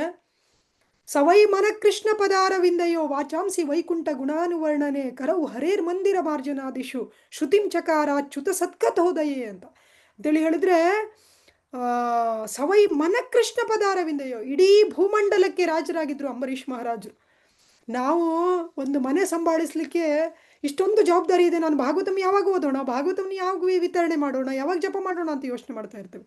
ಆದರೆ ಅಂಬರೀಷ್ ಮಹಾರಾಜರು ಇಡೀ ಭೂಮಂಡಲಕ್ಕೆ ಚಕ್ರವರ್ತಿ, ಇಡೀ ಭೂಮಿಯನ್ನು ನಿಭಾಯಿಸುವಂತಹ ಗುರುತರವಾದ ಜವಾಬ್ದಾರಿ ಉಳ್ಳವರು. ಆದರೆ ಅವ್ರು ಏನು ಮಾಡ್ತಾ ಇದ್ರು, ಸವೈ ಮನ ಕೃಷ್ಣ ಪಾದಾರವಿಂದಯೋ, ಯಾವಾಗಲೂ ಮನಸ್ಸು ಕೃಷ್ಣನ ಪಾದಾರವಿಂದದಲ್ಲೇ ನೆಲೆಸಿತ್ತು. ಸವೈ ಮನ ಕೃಷ್ಣ ಪಾದಾರವಿಂದಯೋ ವಾಚಾಂಸಿ ವೈಕುಂಠ ಗುಣಾನುವರ್ಣನೆ, ಅವರ ಬಾಯಲ್ಲಿ ಬರುವಂತಹ ಮಾತುಗಳು ವೈಕುಂಠನ ಗುಣಗಳನ್ನು ವರ್ಣನೆ ಮಾಡೋದು ಬಿಟ್ಟರೆ, ಭಗವಂತನ ಗುಣಾನುವರ್ಣನೆ ಬಿಟ್ಟರೆ ಬೇರೆ ಏನೋ ಅವ್ರ ಬಾಯಲ್ಲಿ ಬರ್ತಾ ಇರಲಿಲ್ಲ. ಕರವು ಹರೇರ್ ಮಂದಿರ ಮಾರ್ಜನಾದಿಶು, ಅವರ ಕೈಗಳು ನಿರಂತರವಾಗಿ ಭಗವಂತನ ಸೇವೆಯಲ್ಲೇ ನಿರತವಾಗಿದ್ದು, ಭಗವಂತನ ಗುಡಿಯನ್ನು ಸ್ವಚ್ಛ ಮಾಡಲಿಕ್ಕೆ ಅವರ ಕೈಯನ್ನು ಮೀಸಲಾಗಿದ್ದರು. ಹಾಗೆ ಪ್ರತಿಯೊಂದು ಮೂಗು ಅವರದ್ದು ಆ ಭಗವಂತನಿಗೆ ಅರ್ಪಿತವಾದಂತಹ ತುಳಸಿಯನ್ನು ಅಗ್ರಾಣಿಸ್ತಾ ಇತ್ತು. ಅವರ ಕಿವಿ ಭಗವಂತನ ನಿರಂತರವಾಗಿ ಭಗವಂತನ ವರ್ಣನೆಯನ್ನು ಕೇಳಿಸ್ಕೊತಾ ಇತ್ತು. ಹೀಗೆ ಪ್ರತಿಯೊಂದು ಕೂಡ ಅವರ ಸಂಪೂರ್ಣವಾಗಿ ಅವರು ಭಗವಂತನಲ್ಲೇ ಮಗ್ನರಾಗಿದ್ರು. ಹಾಗಾಗಿ ಇದು ಸಾಧುಗಳ ಒಂದು ನಿರಂತರವಾದ ಯೋಚನೆ. ಆದರೆ ನೀವೇನು ಮಾಡಿದ್ದೀರಾ, ಸಾಧುಗಳಿಗೆ ಹೇವರಿಕೆ ಬರುವ ಥರ, ಹೇಸಿಗೆ ಆಗುವ ಥರ ಈ ಥರ ಒಂದು ಕೆಲಸವನ್ನು ಮಾಡಿದ್ದೀರಾ. ಭಗವಂತನಿಗೆ ಸಂತೋಷ ಆಗಲಿಲ್ಲ, ಇದರಿಂದ ಭಗವಂತನ ಭಕ್ತರಿಗೂ ಕೂಡ ಸಂತೋಷ ಆಗಲಿಲ್ಲ ಅಂತೇಳಿ ಹೇಳ್ಬಿಟ್ಟು ಹೇಳ್ತಾರೆ. ಯದ್ವಾಕ್ಯತೋ ಧರ್ಮ ಇದೀ ಥರ ಸ್ಥಿತೋ ನ ಮನ್ಯತೆ ತಸ್ಯ ನಿವಾರಣಂ ಜನಃ. ನೀವೇನು ಹೇಳಿದ್ದೀರಾ, ಈಗ ಉದಾಹರಣೆಗೆ ನೀವು ಅಮಾವಾಸ್ಯೆ ರಾತ್ರಿಯಲ್ಲಿ ಕಾಳಿದೇವಿಗೆ ಕುರಿಯನ್ನು ಬಲಿ ಕೊಟ್ಟು ಊರ ಹೊರಗಡೆ ಯಾರಿಗೂ ಆ ಕುರಿ ಕೂಗುದು ಯಾರಿಗೂ ಕೇಳಿಸ್ಬಾರ್ದು. ಆಮೇಲೆ ಅಮಾವಾಸ್ಯೆ ದಿನ ಮಾತ್ರ, ತಿಂಗಳಿಗೆ ಒಂದು ಸಲ ಬರುತ್ತೆ ಅಮಾವಾಸ್ಯೆ, ಅದು ದೂರದ ಊರಿಂದ ಹೊರಗಡೆ ಇರುವಂತಹ ಕಾಳಿ ಗುಡಿಯಲ್ಲಿ ಯಾವುದಾದ್ರೂ ಬಲಿಯನ್ನು ಕೊಡ್ಬೋದು. ಅದು ಹೇಗೆ, ಮಧ್ಯರಾತ್ರಿಯಲ್ಲಿ ಆ ಕುರಿ ಕೂಗುದು ಯಾರಿಗೂ ಕೂಡ ಕೇಳಿಸ್ಬಾರ್ದು. ಆಮೇಲೆ ಆ ಕುರಿಯ ಕಿವಿಯಲ್ಲಿ ಏನು ಹೇಳಬೇಕು, ನಾನು ನಿನ್ನನ್ನು ಸಾಯಿಸ್ತಾ ಇದೆಯಲ್ಲ, ನೀನು ಕೂಡ ನನ್ನನ್ನು ಸಾಯಿಸಬಹುದು ಅಂತೇಳಿ ಹೇಳಿ ಅದಕ್ಕೆ ಹೇಳಬೇಕು. ಅಂದರೆ ಸ್ವಲ್ಪ ಆದರೂ ಬುದ್ಧಿ ಇರುವವರು ಏನು ಮಾಡ್ತಾರೆ, ಅಯ್ಯೋ ಇದನ್ನು ಸಾಯಿಸಿ ನಾನು ಯಾಕೆ ಸಾಯಬೇಕು ಅಂತೇಳಿ ಅಂದುಕೊಂಡು ಅದರಿಂದಲೇ ಆ ಒಂದು ಪ್ರಾಣಿ ಹಿಂಸೆಯನ್ನು ಬಿಟ್ಟು ಬಿಡ್ತಾರೆ ಅನ್ನುವ ದೃಷ್ಟಿಯಿಂದ ವೇದವ್ಯಾಸರು ಈ ಥರ ಮಾಡಿರೋದು. ಆದರೆ ನಾರದ ಮುನಿಗಳು ಹೇಳ್ತಾ ಇದ್ದಾರೆ, ನಾರದ ಮುನಿಗಳು ತ್ರಿಕಾಲಜ್ಞರು, ಅವ್ರಿಗೆ ಗೊತ್ತು ಮುಂದೆ ಜನ ಇದನ್ನು ಯಾವ ರೀತಿಯಲ್ಲಿ ಅಪಾರ್ಥ ಮಾಡ್ಕೊತಾರೆ ಅಂತೇಳಿ ಹೇಳಿ ಅವ್ರು ಹೇಳ್ತಾರೆ, ನೀವು ಅವರಿಗೆ ಹಾಗೆ ಮಾರ್ಗದರ್ಶನ ಮಾಡಿರುವುದರಿಂದ ಅವರು ಧರ್ಮದ ಹೆಸರಿನಲ್ಲಿ ಅಂಥ ಚಟುವಟಿಕೆಗಳನ್ನೇ ನಡೆಸುತ್ತಾರೆ, ಅವರು ನಿಷೇಧಕ್ಕೆ ಗಮನ ಕೊಡೋದಿಲ್ಲ. ಅವರು ಯಾವುದನ್ನು ತಗೊತಾರೆ, ವೇದಗಳಲ್ಲೇ ಇದೆ, ಪ್ರಾಣಿ ವಧೆ ಮಾಡ್ಬೋದು, ನಾವು ಮಾಂಸ ತಿನ್ಬೋದು ಅಂತ ವೇದಗಳಲ್ಲಿ ಇದೆ. ಈ ರೀತಿಯಲ್ಲಿ ಅದನ್ನು ಅಪಾರ್ಥ ಮಾಡ್ಕೊಳ್ತಾರೆ. ಬಿಟ್ಟರೆ ವೇದವ್ಯಾಸರ ಆಶಯ ಏನಿದೆ, ಅಯ್ಯೋ ಇದು ಯಾರಿಗೆ ಬೇಕು, ಬೇಡವೇ ಬೇಡ, ತಿಂಗಳಿಗೆ ಒಂದು ಸಲ ಇಷ್ಟೆಲ್ಲ ಕಷ್ಟಪಟ್ಟು ಕೊನೆಗೆ ಅದು ಕೂಡ ನನ್ನನ್ನು ಮುಂದೊಂದು ದಿವಸ ಮುಂದಿನ ಜನ್ಮದಲ್ಲಿ ನನ್ನನ್ನು ಸಾಯಿಸುವಂತಹ ಇಂಥ ಕೆಲಸಕ್ಕೆ ನಾನು ಯಾಕೆ ಮಾಡ್ಕೊಳ್ಬೇಕು, ನಾನು ಇದನ್ನು ಮಾಡೋದೇ ಬೇಡ ಅನ್ನುವ ದೃಷ್ಟಿಗೆ ಬರದೆ ಜನ ಇವತ್ತು ನಾವು ನೋಡ್ತಾ ಇದ್ದೇವೆ. ಬೆಳಿಗ್ಗೆ ಮಧ್ಯಾಹ್ನ ಸಾಯಂಕಾಲ 3 ಹೊತ್ತು ಮಾಂಸ ತಿನ್ನುವಂತಹ ಜನರು ಕೂಡ ಇದ್ದಾರೆ. ಯಾವುದೇ ಒಂದು ವಿಧಿ ನಿಷೇಧಗಳಿಗೆ ಅವರು ಗಮನ ಕೊಡೋದಿಲ್ಲ. ಆದ್ರಿಂದ ನೀವು ಏನು ಮಾಡಿದ್ದೀರಾ, ಇದು ಸಾಧುಗಳಿಗೆ ಹೇಸಿಗೆ ಆಗುವ ಥರ ಮಾಡಿದ್ದೀರಾ. ಮಾಡಬೇಕಾಗಿರೋದೇನೋ ಶ್ರೀಮದ್ ಭಾಗವತದ ರಚನೆ ಮಾಡಬೇಕು, ಇದನ್ನ ಪ್ರಚಾರ ಮಾಡಬೇಕು, ಇದರಿಂದ ಜನರ ಪಾಪಪೂರಿತವಾದ ಹೃದಯ ಪರಿಶುದ್ಧಿ ಆಗುತ್ತೆ ಅಂತ ಹೇಳ್ಬಿಟ್ಟು ಹೇಳ್ತಾರೆ. ಮುಂದಿನ ಶ್ಲೋಕದಲ್ಲಿ ಹೇಳ್ತಾರೆ, ಆದ್ದರಿಂದ ಪರಮಪುರುಷನಿಗೆ ಯಾವುದೇ ಮಿತಿಗಳಿಲ್ಲ. ಲೋಕ ಸುಖದ ಚಟುವಟಿಕೆಗಳಿಂದ ನಿವೃತ್ತನಾದ ತುಂಬ ನಿಪುಣನಾದ ವ್ಯಕ್ತಿಯ ಮಾತ್ರವೇ ಈ ಆಧ್ಯಾತ್ಮಿಕ ಮೌಲ್ಯಗಳ ತಿಳುವಳಿಕೆಯನ್ನು ಪಡೆಯಲು ಅರ್ಹನಾಗುತ್ತಾನೆ. ನೀವು ಹೀಗೆ ಮಾಡಿರೋದ್ರಿಂದ ತುಂಬ ಬುದ್ಧಿವಂತರಿಗೆ ಮಾತ್ರ ಇದು ಅರ್ಥ ಆಗುತ್ತೆ. ಎಲ್ರಿಗೂ, ಸಾಮಾನ್ಯ ಜನರಿಗೆ ಇದನ್ನು ಅರಿಯುವಂತಹ ಶಕ್ತಿಗಳಿಲ್ಲ. ಆದ್ದರಿಂದ ನೀವು ಪರಮಪುರುಷನ ಅಲೌಕಿಕ ಕಾರ್ಯಗಳನ್ನು ವಿವರಿಸಬೇಕು. ಆ ಮೂಲಕ ಅವರನ್ನು ದಿವ್ಯ ಸಾಕ್ಷಾತ್ಕಾರದ ದಾರಿಗೆ ಹಚ್ಚಬೇಕು. ಭಗವಂತನ ಗುಣಗಾನ ಮಾಡೋದ್ರಿಂದ, ಶ್ರೀಮದ್ ಭಾಗವತದ ಬರೀ ಓದೋದ್ರಿಂದ, ಶ್ರೀಮದ್ ಭಾಗವತವನ್ನು ಓದೋದ್ರಿಂದಲೇ ಎಂಥ ಅಧಮರು ಕೂಡ, ಸನಾತನ ಗೋಸ್ವಾಮಿ ಹೇಳ್ತಾರೆ, ಅಸಾಧು ಸಾಧುತೋದಾಯಿನ ಅತಿ ನೀಚೋಚ್ಚತಕರ ಅಂತ. ಅಸಾಧು ಕೂಡ ಸಾಧು ಆಗ್ತಾನೆ, ಅತಿ ನೀಚ ಕೂಡ ಅತಿ ಉಚ್ಚ ಆಗ್ತಾನೆ ಶ್ರೀಮದ್ ಭಾಗವತದ ಆಶ್ರಯವನ್ನು ಪಡೆಯುವುದರಿಂದ ಅಂತ. ತ್ಯಕ್ತ್ವಾ ಸ್ವಧರ್ಮಂ ಚರಣಾಂಬುಜಂ ಹರೇರ್ ಭಜನ್ನೋಪಕ್ಕೋ ತಪತಿ ತತ್ತೋ ಯದಿ ತದ್ ಯತ್ರ ಕೋವಾ ಭದ್ರಮ ಭೂದ ಮುಷ್ಯಕಿಂ ಕೋವಾರ್ತಾಪ್ತ ಭಜತಾಂ ಸ್ವಧರ್ಮತಃ. ಇದು ತುಂಬ ಮುಖ್ಯವಾದ ಶ್ಲೋಕ.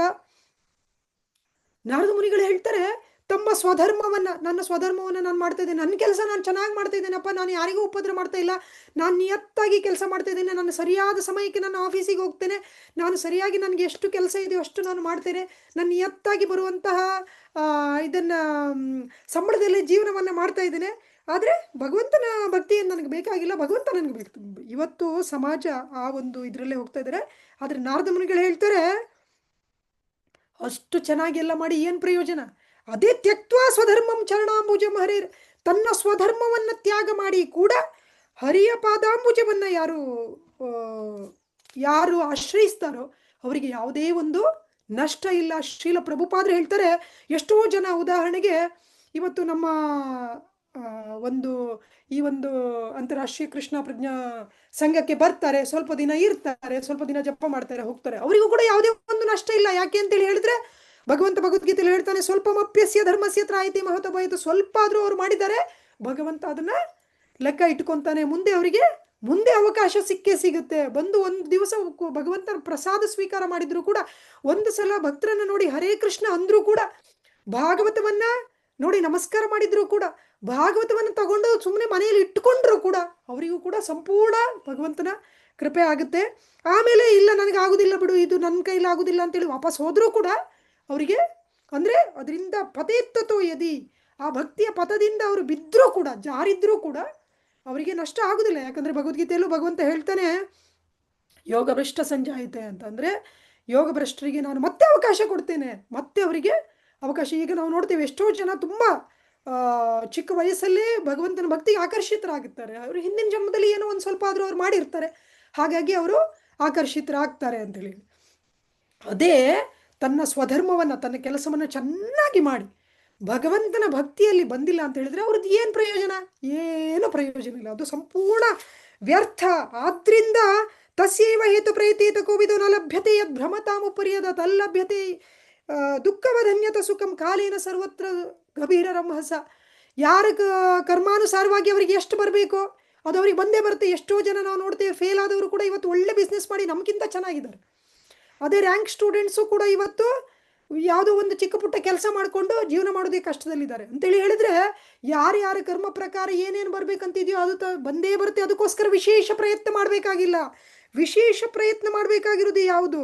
ತಸ್ಯೈವ ಹೇತು ಪ್ರಯತೇತ ಕೋವಿದೋ ನ ಲಭ್ಯತೆ ಯದ್ ಭ್ರಮತಾಮುಪರ್ಯದ. ಮೇಲೆ ಕೆಳಗೆ ಹೋದರೂ ಕೂಡ, ಈ ಭೌತಿಕ ಜಗತ್ತಲ್ಲಿ ಬ್ರಹ್ಮಲೋಕದ ತನಕ ಹೋದರೂ ಕೂಡ, ಪಾತಾಳ ತನಕ ಹೋದರೂ ಕೂಡ ಯಾವುದು ಸಿಗುವುದಿಲ್ವೋ ಅದಕ್ಕೋಸ್ಕರ ನಾವು ಪ್ರಯತ್ನ ಮಾಡಬೇಕು.